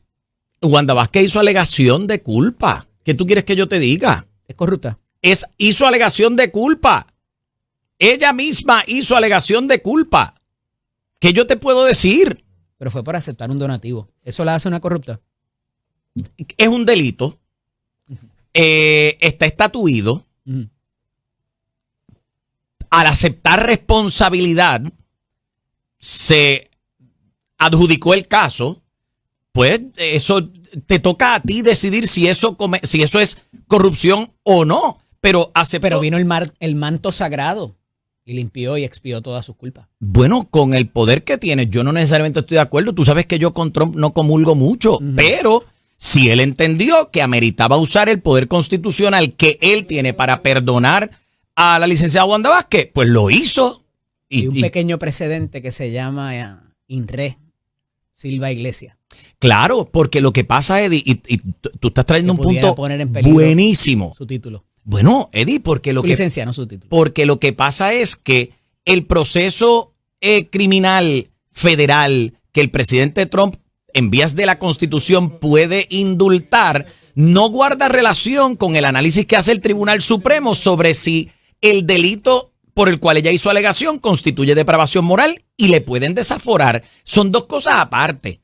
Tendrían que empezar un proceso, investigar, evaluar y que el Tribunal Supremo colegiadamente determine. Una cosa, o sea, el perdón de Trump le cierra el caso en el Tribunal Federal, pero ante el Tribunal Supremo de Puerto Rico por una alegación de ética o de violación ética, ese perdón no se traspasa para acá. Eso estamos bien claros.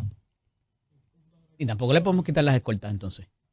Bueno, depende de cómo se apruebe. Depende de la ley que se apruebe. Eso es lo único que yo te puedo decir. ¿Qué parámetro? Porque habría que hacerlo retroactivo a todos los gobernadores, no solamente a ella. Extensivo a todos. Por eso. ¿Seguro? Es como único. Extensivo porque no hay a todo. Convicción, no existe convicción. De acuerdo. Si ella va a sacar el récord de antecedentes penales, el certificado está limpio. Limpio. Se tiene que hacer la eliminación de las escoltas extensiva a todos. Pero es corrupta. Pues el concepto corrupto lo decides tú. Ella hizo alegación de culpa por un delito. Pues ella hizo alegación de culpa por un delito federal. Si para ti eso es corrupción, es corrupción. Yo no estoy seguro, te soy honesto. Pues yo tampoco. Entonces, cada cual decidirá, cada cual hará esa evaluación. Yo no creo que eso es algo categórico. O sea, cuando tú miras corrupto, tú no tienes una lista taxativa de 1, 2, 3, 4. Porque yo he dicho que el conejo es corrupto también por violentar la ley de campaña, de financiación de campañas, poniendo billboards sin identificarlo. Pues claro. Pues esto también lo es. Y muy bien puede cualificar para ser corrupto. Claro que sí, ¿por qué no? Claro que sí. Consistente. ¿Ah? A mí no me pueden acusar de no ser. Bueno, a ti de inconsistente no. Yo conozco a dos que sí, a par que sí. Que los puedo acusar. Inconsistencia, no incontinencia. Por si no. Es otra cosa. Senador, pero hay 2 proyectos más. Hablamos brevemente sobre el de las escoltas, que parece que van a tener su problemita entre Cámara y Senado, y que yo pienso, sabiendo la gente valiosa, amigos en común que tenemos, que están allí en Fortaleza, que trabajan la parte de legislación, que dan su insumo, que son cosas que no debieron venir escritas así, a menos que haya machiche ahí, mala fe, o no sé, porque es que ya los perros no se amarran con longaniza. Tú no le puedes decir a la gente, mira, yo lo mandé para allá como tú lo querías y esos muchachos allá te lo hicieron canto y no lo aprobaron. los más, vete y pelea con ellos. Porque es que si es algo que es fuera de lo legal, de lo razonable, del sentido común, ni el marciano que baja y que no conoce pudiera. Y me refiero particularmente a este último de los todoterrenos. Ah, vale. Pues te iba a preguntar a cuál te refieres particularmente, pero... Hay más de 3. No. Es que quería, como dijiste... Reforma hay contributiva, dos. las escoltas Ok. y este. Pues esos 3. Pues mira, en el tema Déjame de los... sospecho que vienen más entonces. No. Es que tú mencionaste 2 y yo te iba a preguntar cuál de ellos para saber cuál de los 2 era. Yo estoy en récord y no tengo problema con reiterar que para mí un vehículo todoterreno que no tiene tablilla y que no goza de los aditamentos de seguridad necesarios para poderlos colocar en una vía de rodaje, protegiendo la vida de la persona que lo está manejando y de las personas que están alrededor de él o de ella manejando sus vehículos, pues yo no estoy de acuerdo con que a esos vehículos se les permita estar en esas vías de rodaje. No estoy de acuerdo. Imagínate, para ponerlo en el ejemplo más extremista, imagínate coger a un niño en un Power Wheel y decirle, vete para el expreso por ahí para abajo. O en una scooter. O en una scooter. Es la misma historia. O sea, estamos hablando de un vehículo No que desarrolla la velocidad que desarrolla el vehículo. Por ahí va a empezar. Cuando le pasa un camión, se tiembla. sacude. No tiene retrovisores que vengan. No tiene Cinturón de seguridad. Muchos No. de ellos no tienen signal light. No tienen nada. Pero usted sabe que es lo que es peor, senador. Que eso tiene un letrero bien grande en el freaking dash. Que dice, no se recomienda, el manufacturero no recomienda su uso en las vías públicas. De acuerdo. Entonces. Y no lo recomienda por varias razones. Claro. Y todas son razones de seguridad. Claro. Son varias y todas tienen que ver con el tema de seguridad. Usando, o el Y del que está al lado alrededor. guiando, claro. Mira, a veces tú vas en tu carro, que sí está hecho para estar en la carretera, te pasa un camión por el lado y el carro se sacude. Claro. Imagínate en un Ford Track, e imagínate en un triciclo de esto. ¿Sabes? Esto es literalmente como pasarle un camión por el lado a un Power Wheel. Tenemos un problema de gente guiando borracha y arrebatada. Imagínate encima de eso arriesgándose a un tipo de vehículo de eso. Pues no. Tú tienes que saber dónde tirar la raya. Tú tienes que saber. ¿A Fortaleza se le ocurrió eso antes de enviar eso para allá? Pues- Ese proyecto para allá. No sé, pero a nosotros se nos ocurre que eso no puede ser de esa forma. Porque te digo una cosa, Eddie, y hay un punto que yo creo que Ahí es hay gente con experiencia y importantísimo. con un conocimiento legal vasto, me consta. La última vez que nosotros visitamos el Congreso, esta última vez que visitamos el Congreso, hubo unas reuniones precisamente con el organismo federal que evalúa y asigna fondos para carreteras, para expresos, para dar mantenimiento, para la construcción. Esos fondos se pierden si Se llama tú... Federal Highway, a través del sistema de Federal Pues Highway. esos fondos se pierden si tú autorizas, o sea, si tú propones que en tu jurisdicción vehículos que no pueden estar transitando por ahí van a transitar. Eso es un problema grave. Senador, se nos agota el tiempo, pero quiero hablar de Gabriela Bofelli y Pablo José nuevamente. Sé que lo hemos hablado antes, para que me dé su impresión. Que Pablo José no hace nada y Gabriela Félix lo está haciendo todo, o algo así. Pero dale, vamos. Tenemos unos minutos antes de irnos, antes de que nos vayamos a despedir, para que me hable de eso. Evidentemente, pues ella tiene conexión con los republicanos y lo está demostrando. Esto es Nación Z con el licenciado Eddie López a través del tintero al senador Ángel Toledo López. Nuevamente tenemos otra evidencia de cómo la directora de la Oficina de Asuntos de Puerto Rico en Washington nos deja saber que los fondos de Head Start, los fondos de recuperación, algunos de ellos están seguros, no nos los van a lo mejor eso fue por hecho y dicho de el comisionado residente. ¿El qué?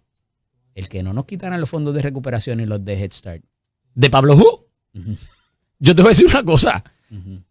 Gabriela Bofelli es la que nos está dando la información de todo lo que está ocurriendo en Washington. Pablo Who sigue siendo Pablo Who. Quiere decir que los congresistas prefieren hablar con Gabriela Bofelli. Pues que son del mismo partido, a lo mejor. ¿No? ¿Quién? Pero digo, yo presumo. Como está jugando a ser demócrata y a hacer la guerra a los republicanos. Pero es que el problema es que a Pablo Who no le importa. O sea, ninguno, ni demócrata ni republicano, les importa quién es Pablo Who. Pregúntales a ellos si saben quién es Pablo Who. Te van a contestar Pablo Who. Eso es lo que te van a decir. Eso es lo que va a pasar. Porque Pablo Who se cree que aquí en Puerto Rico él tiene que velar lo que dice, porque es que allá en Washington están pendientes de todo lo que él diga. No les importa. O ¿Eso sea, va a cambiar si cambiara la composición del Congreso en la elección de medio término? Pablo Hu es Pablo Hu, hoy, mañana y siempre, por los siglos de los siglos. Amén. Pablo Hu. ¿Qué le puedo decir? Está complicado. Parece que ya empezaron las candidaturas. Sí. Puede que haya una nueva alianza. ¿Se unió alguien de la alianza para acá? Bueno. Pablo Hu. Y Pablo Hu lo celebró con bombos y platillos sin darse cuenta que el compañero licenciado ya había hecho expresiones de que el Partido Popular Democrático no era ni siquiera relevante. Así que Olvin se ha hecho miembro del partido irrelevante. Complicado. Con indiferencia y todo. Es irrelevante con el Cristo de la gloria, Señor. Make it make sense. Pero está bien eso, allá cada cual con su problema. Buen fin de semana, senador. Gracias siempre. Un abrazo grande, Eddie, y un abrazo al público. Nosotros regresamos en breve aquí en Nación Z con el licenciado Eddie López. Nosotros también, como todos los viernes, el secretario del Departamento de Asuntos al Consumidor, para el consumidor, por el consumidor y con el consumidor, el licenciado, ya lo dije, ese fue el primero. El licenciado Irán Torres Montalvo. Buenos días. Buenos días para ti, Eddie. Buenos días para todos los amigos Radio Escucha. ¿Sobreviviste la Sanse? Sobrevivimos la Sanse y seguimos trabajando por ir para abajo, así que ha sido unos días intensos de mucho trabajo, pero ¿se dieron multas allí? Sí. Comenzamos el jueves con las intervenciones de los estacionamientos, que obviamente pues ahí sí se detectan siempre muchas irregularidades, hay de todo un poquito, hay estacionamientos que trabajan organizados, o sea que tienen su licencia, ¿verdad? Están registrados en DAC y demás, pero encontramos a veces licencias vencidas, la rotulación no es la correcta. A veces están cobrando tarifas que no son las correspondientes, así que se ve de todo un poquito. Y aparte de eso, por motivo de la SANSE, pues encontramos estos estacionamientos operando de manera ilegal. Donde personas, ¿verdad?, agarran un terraplén, un solar que esté baldío, ponen un rótulo de 15 a 20 pesos de estacionamiento y comienzan a cobrar como si fuese, ¿verdad?, un negocio legítimo cuando no lo es. Así que tenemos bastantes intervenciones en la SANSE. Una de las sanciones quizás más comunes que se dan para el comercio regular, no el comercio ambulante, yo me sospecho que debe haber algún tipo de exención para que el comercio ambulante no tenga que tener toda esa rotulación que tiene un negocio particular. ¿Es así o se le exige también los anuncios ilegales y todo? Se le exige prácticamente todo, ¿verdad? Como si fuese un negocio tradicional, porque recuerda que lo de la regla de precios, de tener los rótulos de precio visible, se le exige a todo el mundo. Si es un kiosquito, ¿verdad? Como lo vimos en la SANSE. La cosa de anuncios ilegales. Tiene que tener su rotulito, ¿verdad? Lo mismo con los métodos de pago.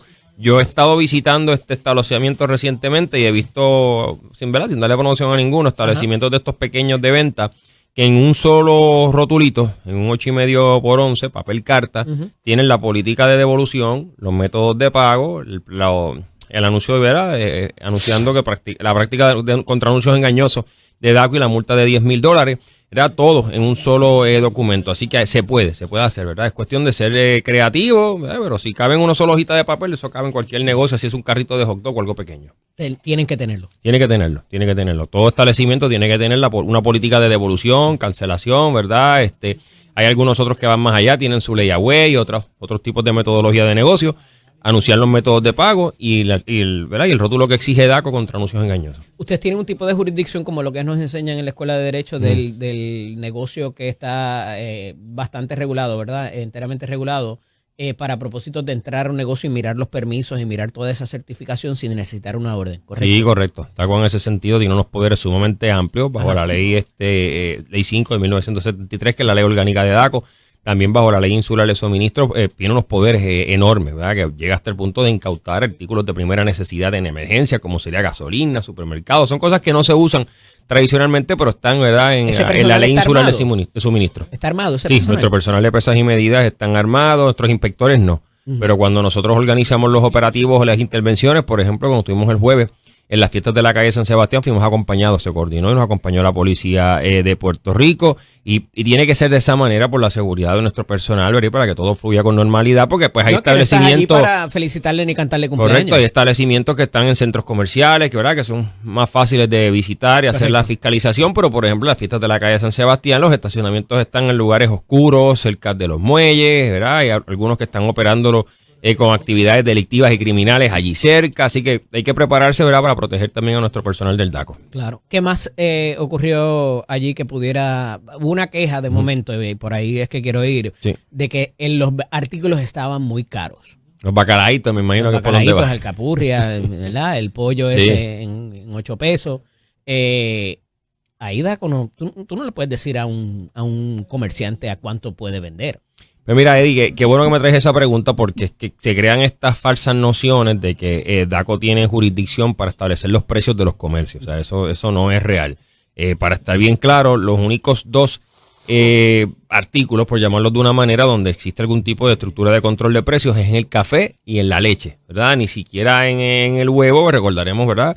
Hace unos meses atrás con una escasez de este producto en los mercados en Puerto Rico y en Estados Unidos, los precios se salieron de control y aún así, ¿verdad?, no podíamos entrar a regular. O solamente en el café, que hay una ley federal que lo habilita y es una explicación larga, pero tampoco regulamos el precio de la tacita de café, ¿verdad?, o el pocillo a nivel de consumidores, más bien, ¿verdad?, en cuanto a lo que es la importación del café del extranjero a Puerto Rico. Y en el caso particular de la leche, también por unas cuestiones de frescura, de calidad del producto, pues es un artículo que está regulado en Puerto Rico. Fuera de eso, quedaría quizás los estacionamientos que nosotros, no te puedo decir que vamos y le fijamos el precio que nosotros entendemos es el que ellos deben cobrar. Nosotros a través de la División de Estudios Económicos mantenemos unos controles donde, digamos, el estacionamiento llega, saca su licencia, nos dice, pues mira, yo pagué tanto por la adquisición de ese espacio, tanto en guardias de seguridad, tanto en cámaras, empleados y demás, y en base a eso, ellos nos solicitan una tarifa y nosotros fijamos una tarifa acorde, ¿verdad?, al mercado, márgenes de ganancia y demás. Serían quizás los únicos 3 renglones donde nosotros podemos entrar. Y yendo al ejemplo de la Sanse, ¿verdad?, los bacalaitos que muchas personas me escribieron, mira, porque DACO no se mete allí, les dice, mira, pues la realidad es que no se puede. No se puede entrar, estamos en un libre mercado y estas son circunstancias extraordinarias porque tenemos que tomar en consideración que para poder montar un kiosquito ahí en la Sanse hay que pagar, como me dijeron que eran como entre 5 a 8 mil dólares, dependiendo del tamaño del kiosco, meramente para que te dieran el espacio. Cuando te hacen el argumento de que, ustedes regulan la gasolina, regulan el café, la leche yo no estoy tan seguro en cuanto al precio, sino la cantidad, ¿verdad?, para que no se salga de control. Es bastante técnico. Sí. Pero si regulas el precio del café y regulas el margen de gasolina, ¿por qué no puedes regular el margen de ganancia de un kiosco o de una entidad cualquiera que sea de un comercio? Mira, bajo circunstancias normales, la gasolina opera libre mercado, ¿verdad? Tendríamos que ir a un ejemplo de huracán o pandemia o circunstancias extraordinarias donde DACO tiene que activar los poderes bajo la ley insular de suministro para poder entrar, ¿verdad?, a congelar márgenes de ganancia, ni siquiera es el precio. O sea, a veces la gasolina sube, porque DACO no hace nada, pues DACO monitorea, verifica, los márgenes están correctos y qué bueno traes ese ejemplo también de la gasolina, que contrario a lo que muchas personas piensan, el negocio de la venta de gasolina al detal es uno de los negocios donde los márgenes de ganancia son sumamente bajitos. Vaya y pregúntale a cualquier dueño de estación de gasolina. En el renglón específico de la gasolina no hay mucha ganancia, ¿verdad? Bien poquito, por eso que usted ve que ellos tienen el minimart, tienen car wash, a veces maquinitas de juego, a veces ponen otros establecimientos dentro, ¿verdad?, del minimart o del negocio de la gasolinera para poder tener unos ingresos adicionales. De un momento dado, y estos son números, ¿verdad?, que no están actualizados, son viejos. Usted tenía que, por ejemplo, prepagar por cheque certificado como unos $30,000 para la compra inicial de la primera carga de combustible para su estación. $30,000. Cheque certificado prepagado por un dueño de estación de gasolina, ni siquiera una fianza, para ganarse como $1,500 de ganancia limpia. O sea, tú estás invirtiendo 30,000 para ganarte 1,500. Así de bajito es el margen de ganancia de gasolina. Claro, hay unas que venden unos volúmenes exagerados, venden un truck de gasolina por día, cosas así. Las que venden barato y venden a volumen, pues pueden tener un margen quizás mejor. Pero la gasolinera tradicional, fíjese usted cuando vaya, que tratan de vender cuanta cosa puede vender en el colmadito de la estación, y eso es buscando, ¿verdad?, otras fuentes de ingreso, porque los márgenes en esa industria en específico son bien bajitos. Pero en los kioscos, como te seguía diciendo, pues los costos, ¿verdad?, de alquiler, la logística de mover, desde los tanques de gas, la estufita, la neverita, los ingredientes, los empleados, todo, a las fiestas de la calle de San Sebastián, que eso estaba bien lleno. Pues imagínese usted, pues, hasta contratar personal es un reto hoy en día. Por eso, ¿verdad?, pues ellos tienen que fijar unos precios donde se ganen algo. Yo estoy seguro que muchos de los dueños de esos kioscos no estaban buscando abusar del consumidor ni nada por el estilo. Es que tenían, ¿verdad?, que estaban trabajando para ganarse algo, y pues, como mencioné, es un libre mercado. Y en ese sentido, pues nosotros monitoreamos, estamos pendientes, fiscalizamos pues en esa relación, ¿verdad? De cómo se trata al consumidor, que no se le esté tomando el pelo, que no se esté engañando. Pero la cuestión de precios es algo, ¿verdad? Que está en libre mercado.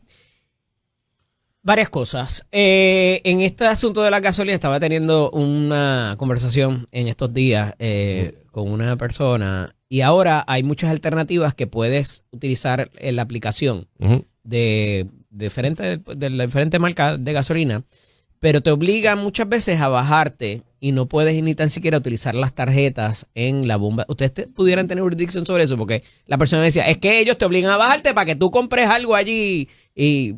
Pues mira, por año, yo me hacía esa misma pregunta antes de entrar a trabajar al Departamento de Asuntos del Consumidor, porque usted viaja a Estados Unidos, yo creo que a todas las jurisdicciones, por lo menos a la Florida, que yo lo visito mucho, y usted quiere llenar el tanque, paga desde la misma bomba de gasolina, y no tan solo eso, también yo tiene un nombre, se me escapa ahora, pero el ganchito que uno utiliza para dejar el pistero, dejarlo pegado, que aquí en Puerto Rico, pues, se han ido, o sea, no se utiliza, vamos, ese tipo de alimentos, pero aparte de eso, en el caso específico de las estaciones de gas. ¿Has descubierto cómo hacerlo? ¿El qué? Esa... Yo por lo menos tengo mi truquito para hacerlo porque mi guagua sí. Mi guagua tiene un tanque bastante grande. A veces tengo que echar $80 y $100 de gasolina. Y sí, tengo que ponerme creativo para no estar ahí parado tanto rato. Pero en el caso específico de los métodos de pago, en cuanto a las estaciones de gasolina, ellos buscaban, ¿verdad? Estas son conversaciones que yo tuve hace muchos años con los mismos miembros de la Asociación de Detallistas. Ellos buscaban, ¿verdad? Que se diese esa oportunidad que el cliente entrara a pagar, hiciera la fila buscando eso mismo, ¿verdad? Que consumiera algo adicional, comprar unos dulces, un chocolate, unos chicles. Y ellos tuviesen la oportunidad de ganarse algo adicional. Y podemos hablar después en otro momento los doritos en la góndola que te los doritos en la góndola cuando existía la ley de cierre. ¿Tú recordarás eso? Yo llegué a ver estudios hace muchos años atrás de la Asociación de Detallistas de Gasolina de cómo los domingos entre la medianoche y las 11 de la mañana ellos tenían unas ventas súper altas de huevos, leche, café, jamón, queso, todos los artículos de desayuno. Usted no podía comprar en el supermercado ni la farmacia porque estaban cerrados. Y ahora hay algunos que tienen cava. Correcto. No, ahora va más allá con lo de la cava. Pero eso era cuando existía la ley de cierre. Ya esa ley obviamente no existe. O sea que el mercado también les ha cambiado. ¿A ellos se les permite en los sitios donde hay código de orden público vender el alcohol o no lo pueden vender? Bueno, pueden vender alcohol para que tú te lo lleves, no para que lo consumas allí. Sí, eso fue un momento dado también que se había salido de control esta cuestión de tener ventas de bebidas alcohólicas en la gasolinera y que la gente se quedara bebiendo.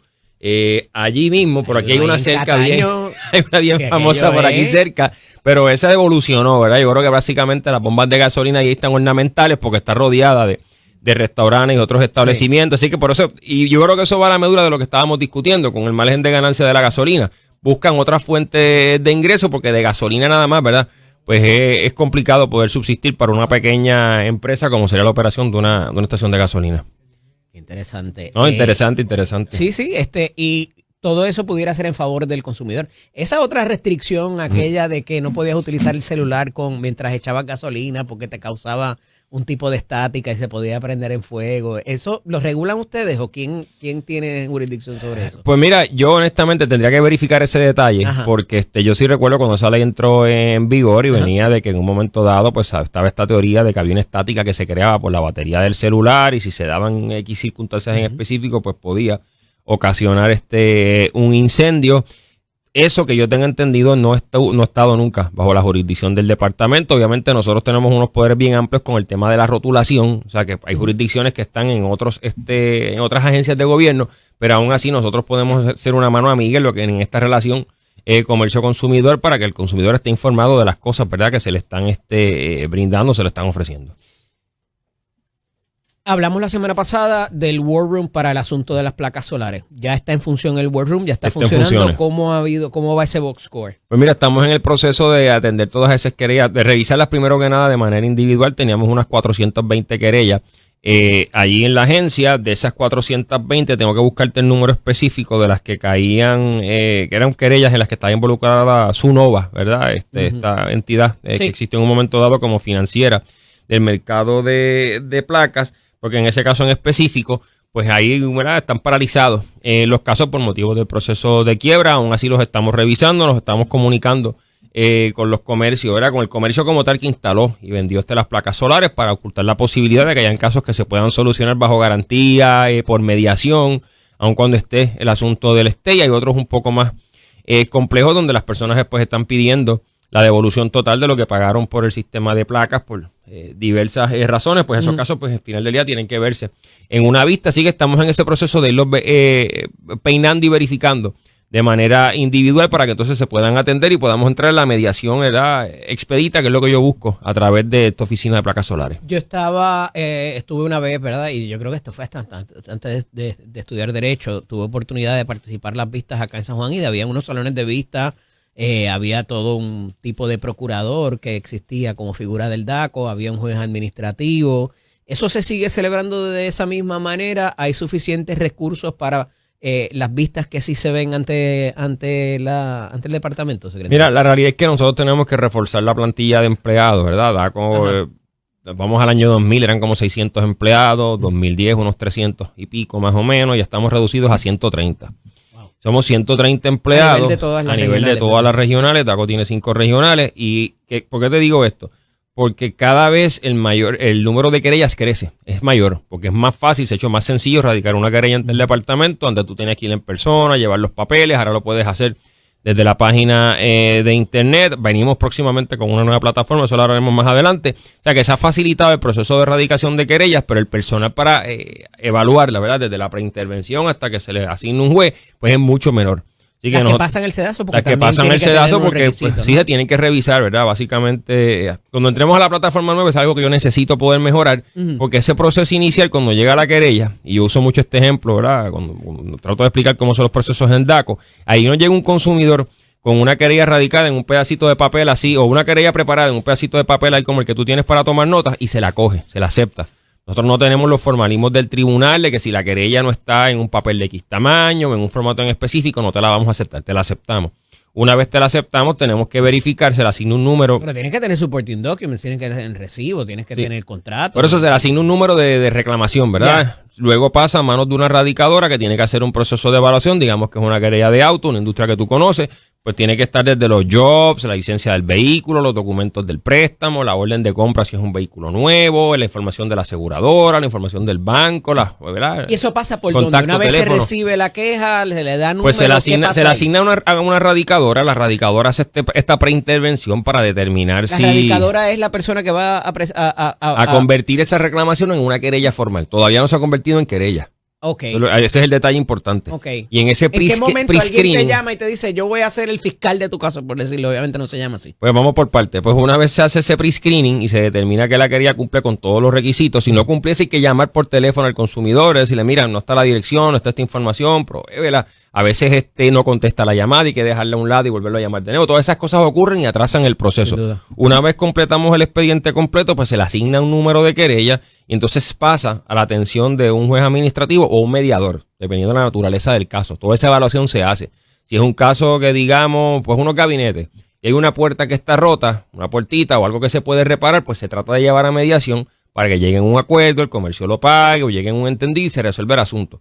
Si me dice los gabinetes tienen polillas, están podridos, no sirven. ¿Se resuelve en esa etapa? Se resuelven algunos, ¿verdad? Pero es difícil porque hay que entender también que en muchas ocasiones cuando el caso llega a DACO, ya se dieron unos roces, ¿verdad? Y unas discusiones entre el comerciante, el contratista y el consumidor y ya no se pueden ver ni en pintura. Ocurre. Llega el caso a DACO, ¿verdad? Se trata de mediar, no se puede, entonces ahí se asigna un juez administrativo. Una vez llega donde un juez administrativo, te dirá que la inmensa mayoría de los casos, vehículos de motor, todo lo que tenga que ver con obras de construcción, desde gabinetes, piscinas, puertas, ventanas, you name it, de todo, pues es necesaria una visita de inspección. O sea, que se le asigna el caso a un inspector. Ahí también son bien poquitos, ¿verdad?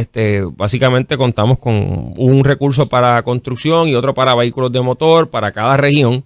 Y te podrás imaginar porque, ¿verdad?, que el backlog de trabajo es fuerte. En lo que va entonces ese inspector revisa el vehículo de motor, que los desperfectos mecánicos que está reclamando el consumidor pues estén presentes y demás, se hacen pruebas de manejo, se verifican los talleres, ¿verdad?, de las garantías de estos dealers y todo ese trabajo entonces conlleva la preparación de un informe de inspección. Entonces va a la mano del juez para que entonces el juez finalmente celebre una vista administrativa Ese es como el mini juicio, como nosotros decimos, la vista ya pasamos administrativa. el momento en que alguien se comunica contigo y le dice, yo voy a ser quien lleva tu caso, yo voy a ser tu abogado. Eso no lo tenemos en el departamento. No. O sea, no hay una especie de fiscal del consumidor Porque o persona que no está represente. obligada a llevar un abogado. No está obligada. Este foro no La requiere inmensa eso. mayoría de los casos en el departamento se ven por derecho propio. Yo diría que pues hay personas que deciden contratar abogados. A veces crea unos problemas porque a la gente no entender lo que es el debido proceso de ley o los procesos cómo se conllevan, no Sí. se han leído la ley quizás. No, conlleva unos problemas y yo, ¿verdad? Pues trabajé en DACO, estuve en la práctica privada, vi casos en DACO defendiendo consumidores y también defendiendo comercio. Yo siempre le decía a los consumidores cuando llegaban a mi oficina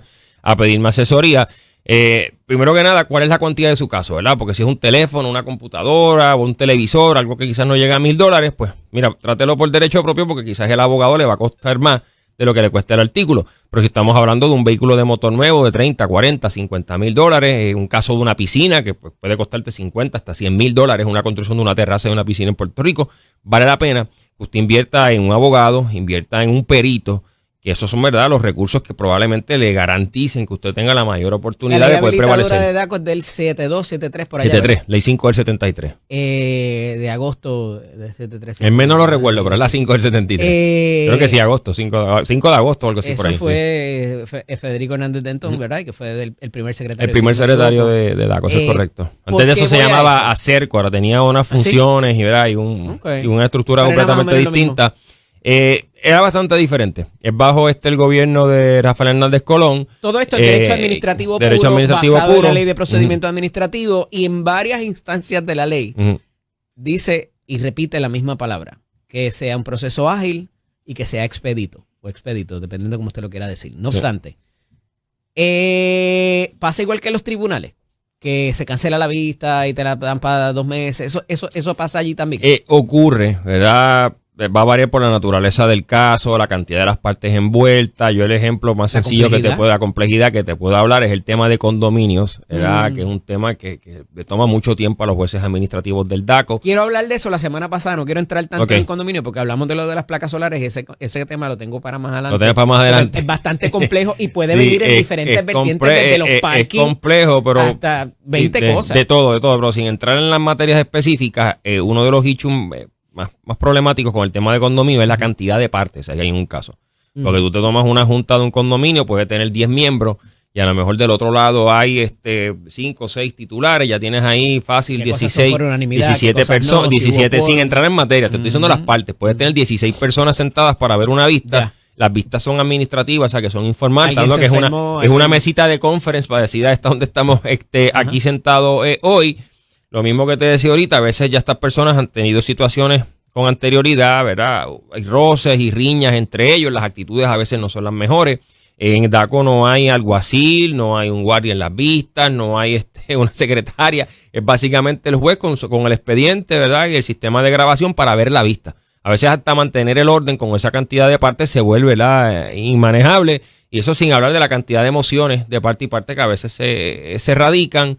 Es verdad que pues es un derecho que tiene cada parte, pero son casos que son complejos para poderlos manejar y resolver. Promedio, más o menos cuánto se tarda en DACO para darle a esta gente que nos está escuchando. Te mentiría si te digo un promedio en específico, porque es que varía tanto con los vehículos de motor, obra de construcción o condominio. Es que depende mucho de la materia. Deberíamos de poderlo solucionar antes de 6 meses, ¿verdad? O algo así por el estilo.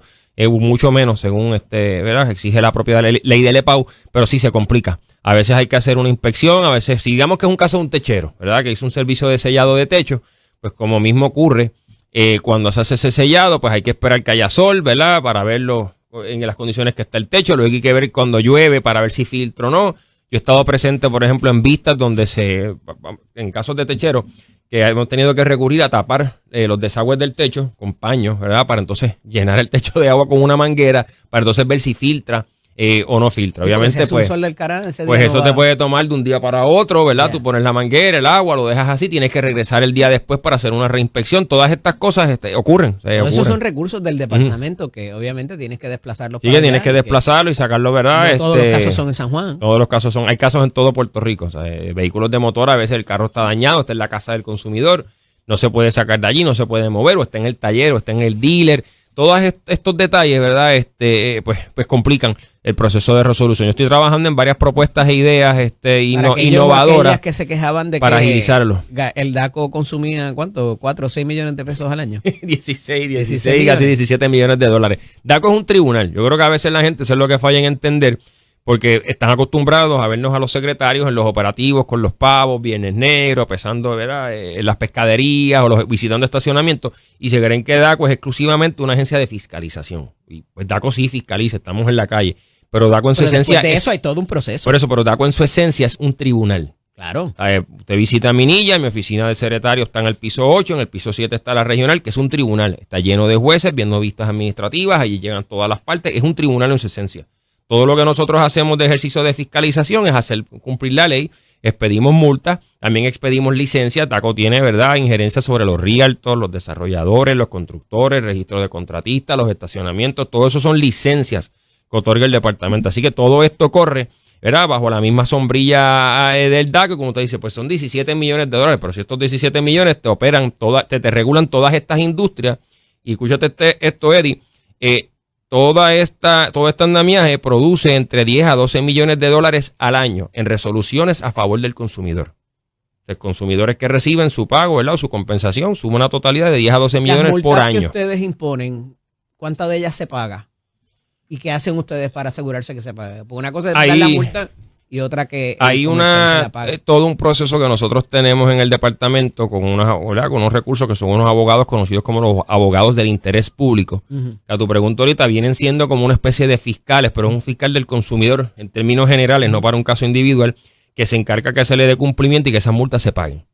Entonces, si no quieren pagarla o se niegan a pagarla ante el departamento, claro, hay unos procesos de reconsideración y revisión que se dan, pero al final del día se acude hasta el tribunal para hacer que los comercios paguen esas multas. Y si no se ejecuta... Si no, se llega al proceso de ejecución. Tradicionalmente se alcanzan unos acuerdos porque pues puede visitar un comercio, a lo mejor no... ¿Muchas de ellas se reconsideran, secretario? Se reconsideran. La mayor parte. Es que es caso a caso, pero te puedo dar un ejemplo, ¿verdad? Un estacionamiento que se haya ido a visitar y en el momento no tenga la multa, ¿verdad?, no tenga la licencia visible allí presente, pues se le va a expedir la multa. Si luego resulta, mira, la teníamos en la oficina, ¿qué ocurre con el tema de los estacionamientos? Porque recuerda que muchos estacionamientos operan con un booth o un countercito que no es permanente, que lo mueven, lo sacan, los empleados son uno distinto cada vez. Puede ser que la licencia haya estado allí, el empleado no sabe, la extravió, la movió, se perdió, pero sí tienen licencia. Pues si nosotros hacemos la visita y no la tienes visible allí, pues sabes que te va la multa. Y luego resulta ser, mira, pues pido una reconsideración, yo tengo mi licencia vigente, por favor, pues denme una oportunidad, pues dependiendo de las circunstancias, pues nuestros abogados del interés público pues tienen, ¿verdad?, la oportunidad de llegar a un acuerdo y un entendido. Hay ocasiones, por ejemplo, en los casos de registro de contratista, todo el que se dedica a la construcción en Puerto Rico, eso es bien amplio, pues tiene que registrarse. Si no está registrado, te da una multa de $5,000 automática. ¡Tumba! Luego, si te registras y te pones en cumplimiento, pues podemos hablar de darte una oportunidad, quizás se le baja la cuantía. Eso ocurre, ¿verdad? Ocurre porque no todos los casos son... Y la ley está en el website, ¿verdad? Todo está en el website de DACO, daco.pr.gov, es la dirección de nuestra página. Gracias, secretario. Buen fin de semana. Hablamos la semana que viene. Ya sabe el tema, los condominios, vamos a hablar de todo eso. Esto no es Sociedad con el licenciado Eddie López.